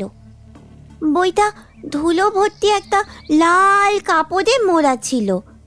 বড় দাদান বলতো ওই বইটাতেই আছে বড় দাদানের মাথা খুঁজে বের করার ম্যাপ। বয়স বাড়ার সাথে সাথে দাদার মন বাচ্চাদের মতো হয়ে যাচ্ছিল। সারাদিন নানান কথা বকবক করত নিজের মতো, আর মৌ দিদি ভাইকে নানা গল্প শোনাতো। ও বোধ হয় তেমন কিছুই বলছে। ভট্টাচার্য মশাইয়ের কথার কোনো প্রত্যুত্তর না দিয়ে দেবদত্ত নিজের মনেই ভাবতে লাগলো। তারপর জিজ্ঞাসা করলো, লাল কাপড়ে মোড়া পুরনো গল্পের বই। তুমি সেই বই কখনো দেখেছিলে? হ্যাঁ, দেখেছিলাম তো। বড় দাদান বইটা শুধু আমার হাতেই দিত। কিন্তু বইটার লেখাগুলো আমি পড়তেই পারতাম না। স্কুলের কোনো বইতেই আমি ওই রকম লেখা পড়িনি। দেবদত্ত কয়েক সেকেন্ড ঘরের কড়ি কাঠগুলোর দিকে তাকিয়ে কিছু একটা ভাবল। তারপর প্রশ্ন করল, শান্তিরাম বাবু, এই ডায়েরিগুলো কি মনিরাম বাবু লিখতেন? 2006-এর পরে দাদার ডায়েরি লেখেনি। খাতাগুলোয় কিছু এলোমেলো শব্দ লিখত, আমি সবই দেখেছি। কথাগুলোর কোনো মানে হয় না, আর শেষ বছর 5 দাদা তাও করতো না। ওকে, আমি এই ডায়েরি আর খাতাগুলো একটু দেখতে চাই। আপনারা প্লিজ কিছুক্ষণের জন্য আমাকে একটু একা ছেড়ে দিন। ভট্টাচার্য মশাই, সুনয়না আর পঞ্চা কোনো কথা না বাড়িয়ে ঘর থেকে চুপচাপ বেরিয়ে গেল। দেবদত্ত সাথে সাথে শেলফের থেকে একটা ডায়েরি বের করে পাতা উল্টাতে শুরু করলো। পৃথ্বীশ দেখতে পেল ডায়েরিটা 1999 সালের। পৃথ্বীশ বলল, কি খুঁজছিস আমাকেও বল না, আমিও একটু দেখি। দেবদত্ত কোনো উত্তর না দিয়ে ডায়েরির পাতা উল্টে গেল। পৃথ্বীশ আর কিছু জিজ্ঞাসা না করে একটা ডায়েরি টেনে নিয়ে উদ্দেশ্যহীনভাবে পাতা উল্টে চলল। প্রায় 1.5 ঘন্টা ধরে অন্তত গোটা 30 ডায়েরি ঘেঁটে দেবদত্ত 3টে ডায়েরি আলাদা করে নিল। তারপর পৃথ্বীশকে বলল, চল, আপাতত এই ডায়েরি কটাতেই কাজ হয়ে যাবে বলে মনে হচ্ছে। পৃথ্বীশ কয়েকটা ডায়েরি উল্টে পাল্টে দেখে তারপরেই হাল ছেড়ে দিয়েছিল। কি খুঁজতে হবে সে ব্যাপারেও দেবদত্ত কিছু বলেনি। অগত্যা সে চুপচাপ ঘরের এক কোণে দাঁড়িয়েছিল। এবার বলল, চল। দুজনেই ঘর থেকে বেরিয়ে গেল। তারপর ভট্টাচার্য মশাইকে বিদায় জানিয়ে ভট্টাচার্য বাড়ি থেকে বেরিয়ে হোমস্টের পথ ধরল তারা। রাস্তায় উঠে পৃথ্বীশ জিজ্ঞাসা করল, ডায়েরিগুলোতে কি পেয়েছিস? আর ওই পুঁথির ব্যাপারটাই বা কি? দেবদত্ত প্রশ্নগুলোর কোনো উত্তরই দিল না। তার জায়গায় যে উত্তরটা সে দিল সেটা শুনে পৃথ্বীশের সাসপেন্স আরো অনেকখানি বেড়ে গেল। দেবদত্ত বলল, পৃথ্বীশ, কেসের কেন্দ্রটা আছে আজ থেকে প্রায় 1900 বছর আগে। অনেকগুলো খোঁজ নিতে হবে। আপাতত চল, হোমস্টেতে গিয়ে এগুলো রেখে একবার মনাস্ট্রিতে যাব। মোনাস্ট্রিতে? হঠাৎ? মনাস্ট্রিটা তৈরির ইতিহাসের পুরোটা তো সেদিন শোনা হলো না, তারপরেই তো এই কেসটা এসে গেল। পৃথ্বীশ একটু অবাকই হলো। সাধারণত কোনো কেস হাতে নিলে দেবদত্ত সেই কেস ছাড়া অন্য কিছুই ভাবে না। তাহলে আজ হঠাৎ কি হলো? প্রশ্নটা মাথায় এলেও চুপ করেই রইল পৃথ্বীশ। দেবদত্ত যে কতখানি খামখেয়ালি সেটা সেও জানে। এটা হয়তো ওর তেমনই কোনো একটা খামখেয়ালিপনা। মনেস্ট্রিতে ঢুকতেই লামা পদ্মলোচনের সাথে দেবদত্ত আর পৃথ্বীশের দেখা হয়ে গেল। লামা হাসি মুখে এগিয়ে এলেন, বললেন, এই যে, কেমন আছো তোমরা? ভালো আছি। আপনার শরীর কেমন? ভালোই। তা ভট্টাচার্য বাড়ির ব্যাপারটা কিছু বুঝতে পারলে? না, আসলে সবে তো তদন্ত শুরু হয়েছে। এখনই কিছু বুঝতে পারিনি, তবে কেসটা যে বেশ জটিল সেটা বুঝতে পারছি। জটিল তো বটেই। একজন মানসিক ভারসাম্যহীন মানুষকে কেউ কেন খুন করবে সেটা তো আমিও বুঝতে পারছি না। তা এখানে হঠাৎ এলে? আসলে এই মনেস্ট্রির ইতিহাসটা অর্ধেক জেনে বড্ড অস্বস্তি হচ্ছিল, তাই সম্পূর্ণটা জানতে এলাম আর কি। লামা পদ্মলোচনের ঘরে বসে শুরু হলো ওদের কথা। লামা জিজ্ঞাসা করলেন, কতদূর বলেছিলাম? হ্যাঁ, আপনি বলেছিলেন এক বৌদ্ধ আচার্য এখানে এসে মনেস্ট্রিটা তৈরি করেছিলেন, যদিও তার নামধাম কিছুই বলেননি। আর বলেছিলেন এই আচার্যের এখানে আসার পেছনের কারণটা বেশ ইন্টারেস্টিং, কিন্তু সেই কারণটাও আর জানা হয়নি। বেশ, শোনো, যে আচার্য এই মোনাস্ট্রিটা তৈরি করিয়েছিলেন তার নাম ছিল আচার্য মনিরাম। আচার্য মনিরামের জন্ম হয়েছিল এই বাংলাতেই, বর্তমান যশোরের কোথাও একটা। আচার্য মনিরামের পিতা ছিলেন সেকালের এক প্রসিদ্ধ ভাস্কর। ছেলেবেলা থেকেই আচার্য মনিরামের মধ্যেও মূর্তি তৈরির অসাধারণ প্রতিভা ছিল। বয়স বাড়ার সাথে সাথে সেই প্রতিভা আরো উজ্জ্বল হয়ে ওঠে। তাঁর নাম বহুদূর পর্যন্ত ছড়িয়ে পড়ে। সম্রাট কনিষ্ক তখন উত্তর ভারতে একচ্ছত্র আধিপত্য বিস্তার করছেন। সম্রাট কনিষ্কের শিল্প সংস্কৃতির প্রতি যে বিশেষ আকর্ষণ ছিল সেটা তো তোমরা জানোই। তা এমতাবস্থায় তার কানে পৌঁছালো বঙ্গের শিল্পী মনিরামের কথা। রাজধানী পুরুষপুরে মনিরামের ডাক পড়ল। মনিরাম গেলেন, কয়েকটা পাথরের মূর্তি তৈরি করলেন। তার হাতের কাজ দেখে সম্রাট কনিষ্ক অবাক হয়ে গেলেন। তাঁর রাজসভায় যে শিল্পীরা ছিলেন তারা সকলেই সেই সময়কার সবচেয়ে নামী শিল্পী ছিলেন, কিন্তু মনিরামের কাজ তাঁদেরও তাক লাগিয়ে দিল। ফলত যা হওয়ার তাই হল। শিল্পানুরাগী সম্রাট কনিষ্ক মনিরামকে বিশেষ সম্মান দিয়ে নিজের রাজসভার অন্যতম শিল্পীর স্থান দিলেন। মনিরামও সাগ্রহে সেই সম্মান গ্রহণ করলেন। পুরুষপুর বা বর্তমানের পেশোয়ারেই রয়ে গেলেন। শুধু তাই নয়, রাজধানী সাজানোর উত্তর দায়িত্ব সম্রাট তাঁর হাতেই দিলেন। একজন সুদক্ষ ভাস্করের সাথে মনিরাম একজন শাস্ত্রজ্ঞ পণ্ডিত ছিলেন। মূর্তি তৈরির সাথে তিনি ছাত্রদের শাস্ত্রজ্ঞানও দান করতেন। সবই ঠিকঠাক চলছিল। রাজধানীকে নিজের অসীম প্রতিভায় ভরিয়ে তুলছিলেন আচার্য মনিরাম। এর মধ্যেই একটা সমস্যা হল। দক্ষিণ ভারতের ক্ষমতাবান রাজবংশ সাতবাহনদের সাথে কোনো এক অতি ক্ষুদ্র কারণের জন্য সম্রাট কনিষ্কের ঝামেলা শুরু হয়। এখানে কিছু কথা বলে রাখা দরকার। সম্রাট কনিষ্ককে নিয়ে বহু অবিশ্বাস্য লোককাহিনী শোনা যায়। তেমনই একটা লোককাহিনী বলে সম্রাট কনিষ্ক যেমন অস্ত্রবিদ্যায় নিপুণ ছিলেন তেমনি জাদুবিদ্যাতেও পারদর্শী ছিলেন। তাঁর একচ্ছত্র আধিপত্য বিস্তারের পেছনেও নাকি এই জাদুবিদ্যারই অবদান সবচেয়ে বেশি। যাই হোক, সে যুগে দুই বড় সাম্রাজ্যের মধ্যে মতবিরোধ বা ঝামেলার ফলাফল ছিল দুটো। এক, চুক্তি স্বাক্ষরের মাধ্যমে বন্ধুত্ব স্থাপন বা কোনো এক তরফের নতি স্বীকার, আর তা না হলে যুদ্ধ। এক্ষেত্রে যুদ্ধই হল। যুদ্ধ ঘোষণা করলেন সম্রাট কনিষ্ক। কিন্তু সাতবাহন সাম্রাজ্যের অমাত্যরা জানতেন সম্রাট কনিষ্কের সাথে যুদ্ধে পেরে ওঠা তাদের পক্ষে সম্ভব নয়। এদিকে যুদ্ধ থেকে ফিরে আসবারও উপায় নেই। কুষাণ সৈন্য তাদের রাজ সীমানায় ততদিনে তাঁবু ফেলে দিয়েছে। সম্রাট কনিষ্ক ঘোষণা করে দিয়েছেন সাতবাহন রাজার মাথা না কাটা পর্যন্ত তিনি থামবেন না।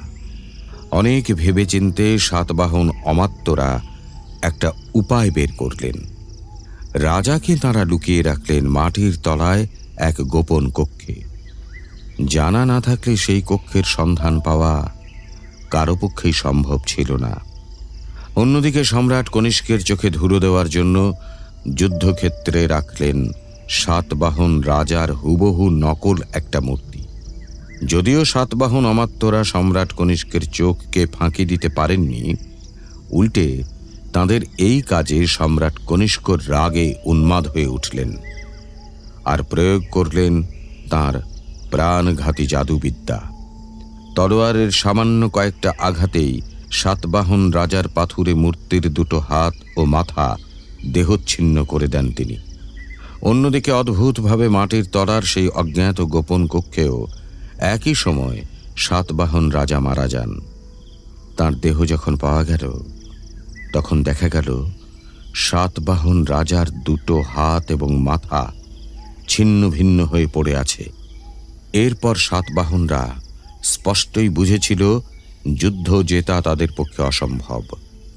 অন্যদিকে সম্রাট কনিষ্ক কোনো এক কারণে আর দক্ষিণ ভারত আক্রমণ করেননি, ফিরে এসেছিলেন পুরুষপুরে। কিন্তু সাতবাহনরা এই ঘটনা ভোলেনি। সাতবাহন অমাত্যরা ও সৈন্যবাহিনী প্রতিজ্ঞা করে যে তাঁরা কনিষ্কের মাথা মহারানীর পায়ে অর্পণ করবেন। যেমনি কথা তেমনি কাজ। সম্রাট কনিষ্ককে গোপনে হত্যার পরিকল্পনা শুরু হলো। সুযোগও পাওয়া গেল, কিন্তু সাতবাহন সৈন্যবাহিনী সম্রাট কনিষ্ককে হত্যা করতে পারল না। তার জায়গায় সম্রাটের মূর্তির হাত আর মাথা কেটে নিয়ে গেল। ভয়ঙ্কর সুন্দর। কথাটা দেবদত্ত বিড়বিড় করে বললেও পৃথ্বীশের কান এড়ালো না। ওর কপালে কয়েকটা ভাঁজ পড়ল বটে, কিন্তু কিছুই জিজ্ঞাসা করল না সে। লামা পদ্মলোচন জিজ্ঞাসা করলেন, হ্যাঁ, কি বললে? দেবদত্ত প্রশ্নটা এড়িয়ে গিয়ে বলল, না না, কিছু না, আপনি বলতে থাকুন। এই সময় সাতবাহন সেনাবাহিনী সম্রাট কনিষ্কের আরো বেশ কিছু মূর্তি ভেঙে দিয়েছিল। আচার্য মনিরাম এই সময় সম্রাট কনিষ্কের এক বিশেষ মূর্তি তৈরি করছিলেন। মূর্তিটা সেকালের অন্য যে কোনো মূর্তির চেয়ে অনেক বেশি সুন্দর ছিল। আর মূর্তিটার বিশেষত্ব ছিল সেটা শুধু পাথরের ছিল না। মূর্তিটার দেহ পাথরের হলেও মাথাটা ছিল সম্পূর্ণ সোনার। সেই সাথে ছিল বহু দুর্মূল্য ও দুর্লভ মণিমাণিক্য। আচার্য মনিরাম বুঝেছিলেন তাঁর তৈরি শিল্পকর্মের অবস্থাও একই হবে। নিজের সৃষ্টিকে নিজের সন্তানের মতো ভালোবাসতেন আচার্য মনিরাম, কিন্তু তিনি জানতেন গোটা মূর্তিটা রক্ষা করা তাঁর পক্ষে সম্ভব হবে না। তাই তিনি মূর্তির শুধুমাত্র মাথাটা খুলে নিয়ে গোপনে পালিয়ে এসেছিলেন। ততদিনে আচার্য মনিরামের যথেষ্ট বয়স হয়েছে। তাছাড়া পালানোর সময় শত্রুবাহিনীর নিক্ষেপ করা একটা বিষাক্ত তীর ওনার পায়ে লেগেছিল। বয়সের ভার আর পায়ের যন্ত্রণা, এই দুইয়ের প্রভাবে তিনি এ জায়গার পরে আর যেতে পারেননি। সাথে বেশ কিছু স্বর্ণমুদ্রাও নিয়ে আসতে পেরেছিলেন। তা দিয়েই এই মোনাস্ট্রিটা তৈরি করান। তারপর আচার্য মনিরাম আর কয়েক মাসই বেঁচেছিলেন। এই মোনাস্ট্রিতেই তিনি শেষ নিঃশ্বাস ত্যাগ করেন। তারপর থেকে এখনো পর্যন্ত এই মোনাস্ট্রি টিকে আছে। তবে আর কত বছর থাকবে তা জানি না। প্রৌঢ় থামলেন কিছুক্ষণ, দীর্ঘশ্বাস ছাড়লেন। ইতিহাসের এমন সব অজানা গল্প শুনতে দারুণ লাগে পৃথ্বীশের। তাছাড়া বৃদ্ধের কথা বলার মধ্যে একটা অদ্ভুত ব্যাপার আছে। শুনতে শুনতে যেন মোহগ্রস্ত হয়ে পড়েছিল সে। বৃদ্ধ থামতেই ওর সেই ঘোর কিছুটা কাটল। তাকালো দেবদত্তের দিকে, দেখল তার দৃষ্টি লামা পদ্মলোচনের দিকে থাকলেও সেও দৃষ্টিশূন্য। দেবদত্তের এমন অবস্থা অগণিতবার দেখেছে পৃথ্বীশ। ও জানে দেবদত্তের শরীরটা এখানে থাকলেও ওর মনটা পড়ে আছে কোনো এক অজ্ঞাত জগতে। সেই জগৎ থেকে বাস্তবে ফেরাটা দেবদত্তের ওপরই নির্ভর করে। বাস্তবে ফিরতে খুব একটা সময় অবশ্য এবারে নিল না দেবদত্ত, বড় জোর 30 সেকেন্ড। তারপরে হুঁশে ফিরে এসে অত্যন্ত বিনয়ের স্বরে সে প্রশ্ন করল, একটা প্রশ্ন করতে পারি? নিশ্চয়ই, বলো। আপনি ইতিহাস জানলেন কেমন করে? মানে কোনো লিখিত? তোমার পেশার নেশা দুটোই যে তোমার জন্য উপযুক্ত সেটা তোমার কথাতেই প্রকাশ পায়। এই ইতিহাস আমার পূর্ববর্তী লামাদের কাছে শুনেছি, তাছাড়া এর লিখিত প্রমাণও আছে। যে কটা মাস আচার্য মনিরাম বেঁচে ছিলেন, সেই কটা মাসের মধ্যেই এই পুরো ঘটনা তিনি 5টা তালপাতার পুঁথিতে লিখে রেখেছিলেন। পুঁথিগুলো কি একবার দেখতে পারি? পুঁথিগুলো বৃদ্ধ লামার মুখে এবং গলার স্বরে কিঞ্চিত ইতস্তত ভাব ফুটে উঠল। এবার তিনি বললেন, হ্যাঁ, তা আমি তোমাদের দেখাতেই পারি, কিন্তু 5টা পুঁথি তো তোমাদের দেখাতে পারবো না বাবা। এমন কেন তা জানতে পারি? 4টে পুঁথি এখনো এই মোনাস্ট্রির গর্ভগৃহে আছে, কিন্তু একটা পুঁথি আজ থেকে তা প্রায় বছর 21 কি 22 আগে চুরি গিয়েছিল। চুরি?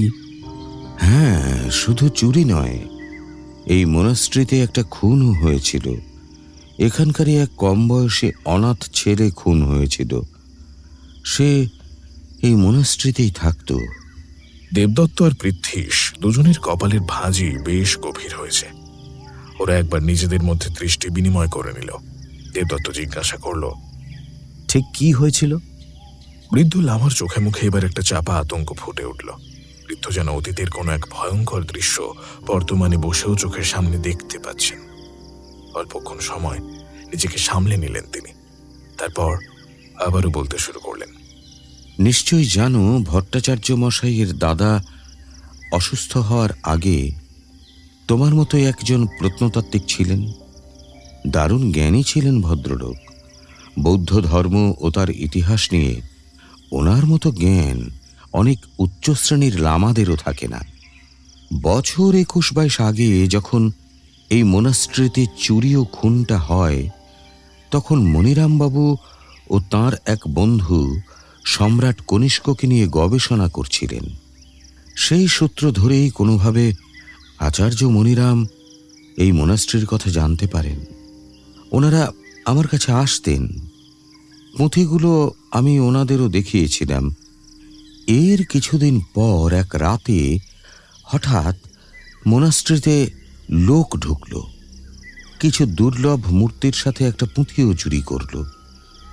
বাকিগুলো হয়তো নিয়ে যেত, কিন্তু পারেনি। ওই অনাথ ছেলেটি রুখে দাঁড়িয়েছিল, তাই তাকে খুন করেই চোরেরা পালায়। ব্যাপারটা পুলিশে জানানো হয়েছিল, তদন্তও হয়েছিল, কিন্তু কোনো সুরাহা হয়নি। এই ঘটনার বছর 1.5 পর থেকেই তো ভট্টাচার্য মশাইয়ের দাদা একটু একটু করে অসুস্থ হয়ে পড়লেন। যে পুঁথিটা চুরি গিয়েছিল তাতে কি লেখা ছিল? ওই পুঁথিতেই ছিল সেই মহামূল্যবান গুপ্তধনের সন্ধান। গুপ্তধন? হ্যাঁ, গুপ্তধন।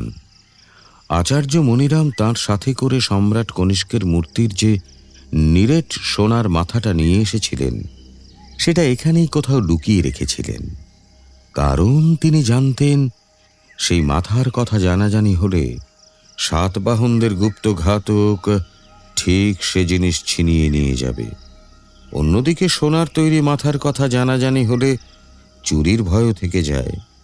তাই তিনি মাথাটা জঙ্গলের কোনো অজ্ঞাত স্থানে লুকিয়ে রেখে ধাঁধার ছলে সেই স্থান পর্যন্ত যাওয়ার পথ নির্দেশিকা লিখে গিয়েছিলেন।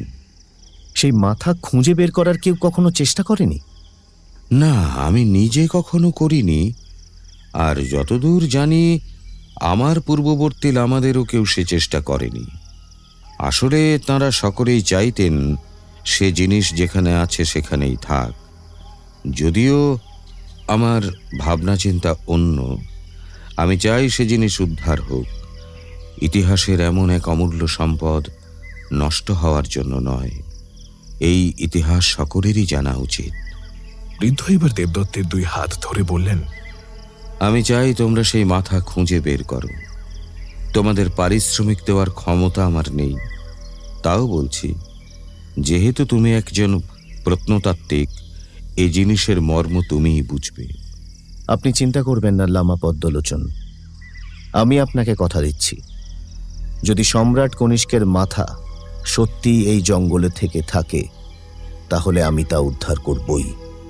আমার বিশ্বাস তোমরা পারবে, নিশ্চয়ই পারবে। আপাতত বাকি পুঁথিগুলো আমি একটু দেখতে চাই। নিশ্চয়ই, এসো আমার সাথে।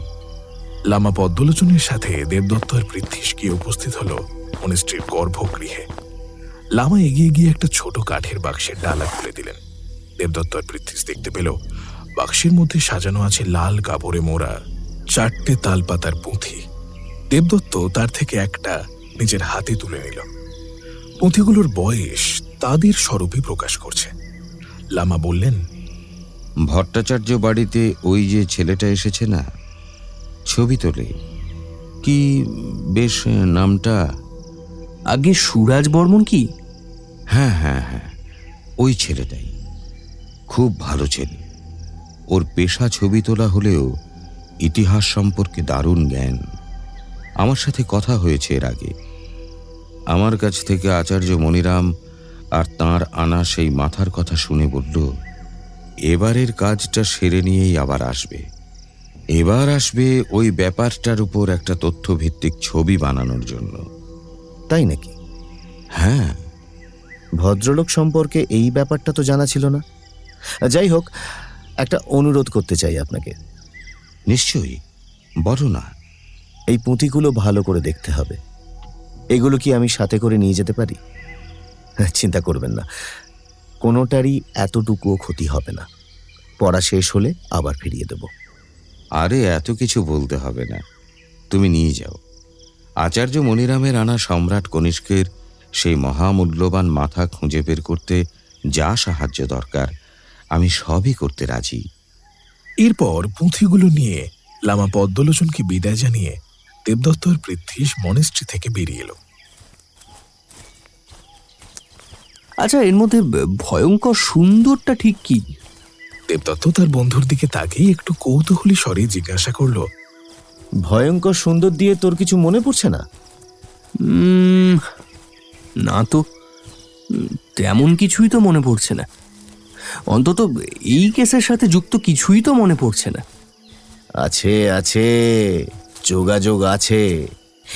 এই কেসটাই ভয়ঙ্কর সুন্দর। এরপর ওদের মধ্যে আর তেমন একটা কথা হলো না। যদিও পৃথ্বীশ টের পেল দেবদত্ত কিছু একটা বুঝতে পেরেছে, তবে সেটা বলতে চাইছে না। এরপর দুজনেই চুপচাপ এগিয়ে চলল তাদের হোমস্টের দিকে। সেদিনের হোমস্টে ছেড়ে কোথাও যায়নি দেবদত্ত। সারাক্ষণই মনিরাম ভট্টাচার্যের ঘর থেকে আনা ডায়েরি আর প্রাচীন পুঁথিগুলো নিয়েই বসে রইল। সন্ধ্যা 7:30টার দিকে ভট্টাচার্য মশাই ফোন করেছিলেন নতুন কিছু জানা গেল কিনা তা জানতে। দেবদত্ত অবশ্য ফোন ধরেনি, বাধ্য হয়ে কথা বলেছিল পৃথ্বীশ। জানিয়েছিল এখনো তেমন কিছু জানা যায়নি, কিছু তথ্য পাওয়া গেলেও অধিকাংশটাই কুয়াশাচ্ছন্ন হয়ে আছে। খবরটা পেয়ে স্বাভাবিকভাবেই তিনি নিরাশ হলেন। মাঝে পৃথ্বীশও বেশ কয়েকবার জানতে চেয়েছিল দেবদত্ত নতুন কোনো তথ্য পেয়েছে কিনা, কিন্তু সত্যি বলতে কোনো উত্তরই পায়নি সে। তবে বারবার প্রশ্ন করে ওকে বিরক্তও করেনি, কারণ সে জানে তার বন্ধুর ধরনটা কিরকম। এমন সমস্ত পরিস্থিতিতে দেবদত্তকে বিরক্ত করা আর কোনো আগ্নেয়গিরি বিস্ফোরণের মুহূর্তে তার জ্বালামুখে স্বেচ্ছায় দাঁড়িয়ে পড়া একই ব্যাপার। মনিরাম ভট্টাচার্যের একটা ডায়েরি নিয়ে পৃথ্বীশ নিজেও বসেছিল, কিন্তু স্নায়ুতন্ত্রের মতো পেঁচানো ইংরেজি হাতের লেখা ঘন্টা 2 বেশি সহ্য করতে পারেনি সে। ধৈর্য হারিয়ে শেষমেশ হাল ছেড়ে দিয়েছিল। রাতে মাঝে মধ্যেই যখন ঘুম ভেঙেছে, প্রতিবারই সে দেখতে পেয়েছে দেবদত্ত প্রাচীন পুঁথি আর ডায়েরিগুলো খুলে তখনও বসে রয়েছে। সকালে ঘুম থেকে উঠে পৃথ্বীশ দেখতে পেল দেবদত্ত জামা প্যান্ট বুট পরে গলায় ক্যামেরা ঝুলিয়ে রেডি। সে বলল, শালা মোষের মতন ঘুমোচ্ছিস? কখন থেকে ডাকছি? নেনে তাড়াতাড়ি রেডি হয়ে নে, ব্রেকফাস্ট আসছে, খেয়েই বেরিয়ে পড়বো। একটা হাই তুলে পৃথ্বীশ প্রথমে ঘড়ি দেখল, সবে 6:30। জিজ্ঞাসা করল, এত সকালে কোথায় যাবি? জঙ্গলে যেতে হবে পৃথ্বীশ। মনে হচ্ছে কনিষ্কের মাথাটা পেয়েই যাব। এটা কত বড় খোঁজ হবে বুঝতে পারছিস? সম্রাট কনিষ্কের মাথা, ইতিহাসের অন্যতম অমীমাংসিত রহস্য। তবে এর পুরো ক্রেডিটটাই কিন্তু মনিরাম বাবুর। তবে আমাদের তাড়াতাড়ি করতে হবে। আমার ইনটিউশন বলছে এই জিনিসটা হাতছাড়া হওয়ার একটা প্রবল সম্ভাবনা আছে। কথাগুলো যেন কানে যাওয়া মাত্র পৃথ্বীশের সমস্ত ঘুম উবে গেল। বিছানা ছেড়ে উঠে দাঁড়িয়ে সে প্রশ্ন করল, এরকম কেন বলছিস? আমার মনে হচ্ছে। যাই হোক, চল এখন তাড়াতাড়ি রেডি হয়ে নে। পৃথিস তাড়াতাড়ি তৈরি হলো বটে, কিন্তু ওদের তাড়াতাড়ি বেরোনোটা আর হলো না। ওরা যখন ব্রেকফাস্ট করছে তখন হঠাৎ মুন্না দুহাত জোর করে উপস্থিত হলো সেখানে। মুন্না হচ্ছে ভট্টাচার্য বাড়ির মালিক। ছেলেটার বয়স 30-এর মতো, বিহারি ছেলে। বাংলা বুঝতে পারে, বলতেও পারে, তবে কথায় একটা হিন্দি মেশানো টান রয়েছে। দেবদত্ত আর পৃথ্বীশ এই অসময়ে ভট্টাচার্য বাড়ির মালিককে দেখে যথারীতি অবাক। দেবদত্ত প্রশ্ন করল, তুমি এখন এখানে কিছু বলবে? মুন্না একটু এদিক ওদিক তাকিয়ে নিয়ে উত্তর দিল, জি বাবু, আপনাকে কুছ বাত বলবার আছে। দেবদত্ত আর পৃথ্বীশ একবার নিজেদের মধ্যে দৃষ্টি বিনিময় করল। তারপর দেবদত্ত জিজ্ঞাসা করল, কি বলতে এসেছো? ও বাবু, ও সুরাজ বাবু আছেন না, হ্যাঁ, উনি কি করেছেন? যেদিন বড় কর্তা খুন হলেন ও দিন সুভা সুরজ বাবু পঞ্চাদার ঘরে ঢুকেছিলেন। তুমি দেখেছো? হ্যাঁ বাবু, আমি দেখেছি। কেমন করে দেখলে? তুমি তো বলেছিলে অত সকালে তুমি সেদিন ঘুম থেকে ওঠোইনি, তাহলে দেখলে কেমন করে? ও বাবু, असल में मैंने झूठ कहा था, পুলিশকেও ঝুটই বলেছি। ও দিন আমি অনেক সকাল সকাল ঘুম থেকে উঠে পড়েছিলাম, বাথরুমে যাচ্ছিলাম, দেখলাম সুরজবাবু পঞ্চাদার ঘরে ঢুকলেন, একটু পরেই বেরিয়ে এসে চলে গেলেন, একটু পরে আবার ফিরে এলেন, পঞ্চাদার ঘরে ঢুকলেন, আবার সাথে সাথে বেরিয়ে চলে গেলেন। পঞ্চাদা তখন ঘরে ছিলেন? নেই বাবু, পঞ্চাদা ছিল না, পঞ্চাদা তখন রান্নাঘরে ছিল। তুমি নিশ্চিত? জি বাবু, আমি নিশ্চিত। আমি পঞ্চাদাকে রান্নাঘরের দিকে যেতে দেখেছিলাম। কিন্তু তুমি আমাদের বা পুলিশকে মিথ্যে কেন বললে? ও বাবু, আসল মে আমি খুব ভয় পেয়ে গেছিলাম। কিসের ভয়? আমি বাবু নৌকার আদমি আছি, সাহাবদের নামে কিছু বললে যদি কাম চলে যায়, দেশে আমার বুড়ি মা আছে, কাম না করলে খাবো কি? তাই বাবু, আর এক বাত ভি বলবার আছে বাবু। আর কি? ও বাবু, ওই সুরজ বাবু না বড় কর্তার কাছ থেকে কিছু একটা নিয়েছিলেন। কিছু নিয়েছিলেন মানে? কি নিয়েছিলেন? ও তো আমি জানি না বাবু, লেকিন দেখেছিলাম বড় কর্তা জানলা দিয়ে লাল কাপড়ে মোড়া কিছু একটা দিয়ে দিলেন, আর সুরজবাবু সেটা নিয়ে চুপচাপ চলে গেলেন। এটা কতদিন আগে তুমি দেখেছো? তা বাবু, বড় কর্তা খুন হওয়ার 2-3 দিন আগে। কিন্তু মনিরাম বাবু তো পঞ্চাদা, সুনয়না আর শান্তিরাম বাবু ছাড়া কারোর সাথে কথা বলতেন না, তাহলে ওনার সাথে? করতেন বাবু, করতেন। প্রথম প্রথম বড় কর্তা বাত না করলেও পরে করতেন, लेकिन वो बात कोई नहीं जानता। তাহলে তুমি জানলে কেমন করে? ও বাবু, असल में বড় কর্তার ঘর আর ওই সামনের বারান্দাটা আমার ঘর থেকে দেখা যায়। আমি নিজে বেশ কিছু বার দেখেছি। ও লাল কাপড়ে মোড়া জিনিসটা দিতেও আমার ঘর থেকেই দেখেছিলাম বাবু। তাই? তা হঠাৎ এখন সত্যি বলার ইচ্ছেটা হলো কেন? ও বাবু, ঝুট বলবার পর থেকেই মন ভালো নেই। কাল রাতে এক স্বপ্ন দেখেছি, রামজি আমাকে ডাঁটছেন। সচ না বললে উনি আমাকে ক্ষমা করবেন না, তাই বাবু আজ সুবহ হতেই চলে এলাম। পুলিশের কাছে কেন গিয়েছিলে? পুলিশের কাছে গেলেই পুলিশ আমাকে ধরবে, ঝুট বলবার জন্য ধরবে আমাকে, তাই সবসে পহলে আপনাদের কাছে এলাম। তা আমরাও তো তোমাকে পুলিশে ধরিয়ে দিতে পারি, তাহলে? ও বাবু, মুন্না মাথা নিচু করে দাঁড়িয়ে রইল। অল্পক্ষণ চুপ করে থেকে দেবদত্ত বলল, ঠিক আছে, ঠিক আছে, তুমি এখন যাও। লেকিন বাবু, পুলিশকে? চিন্তা নেই, তুমি যাও। এরপর মুন্না ধন্যবাদ জানিয়ে সেখান থেকে চলে গেল। পৃথ্বী জিজ্ঞাসা করল, ব্যাপারটা কেমন হলো বলতো? সেটা পরে দেখা যাবে, এখন চল, বেরোনো যাক। সোজা জঙ্গল, তাই তো? না, তার আগে একবার পুলিশ আউটপোস্টে যেতে হবে। কাল সন্ধেবেলা শুভব্রত কাকুকে ফোন করে সব বলে রেখেছি, উনি কথা বলে রাখবেন। বেলা বাড়লে পলাশকেও একটা ফোন করতে হবে, আরও একজনকে ফোন করতে হবে। এ আবার কোন পলাশ? আমাদের বন্ধু রিপোর্টার পলাশ মৈত্র। ও পলাশ, সে তো থাকে দিল্লিতে, তার সাথে তোর কি দরকার? আছে বন্ধু, দরকার আছে। আর একটু অপেক্ষা কর, সব জানতে পারবি। আর এই আরেকজনটা ঠিক কে? আর্কিওলজিক্যাল সার্ভে অফ ইন্ডিয়ার প্রাক্তন সেক্রেটারি ডক্টর রাজনারায়ণ শর্মা। ওনার সাথে আবার? সব পরে বলবো, এখন চল। যা শুনলাম আউটপোস্ট এখান থেকে প্রায় 1.5 ঘন্টা হাঁটা পথ, তো পুরোটাই তো আমরা হেঁটে যাব। আর সঙ্গে সঙ্গেই হোমস্টে ছেড়ে বেরিয়ে পড়ল ওরা।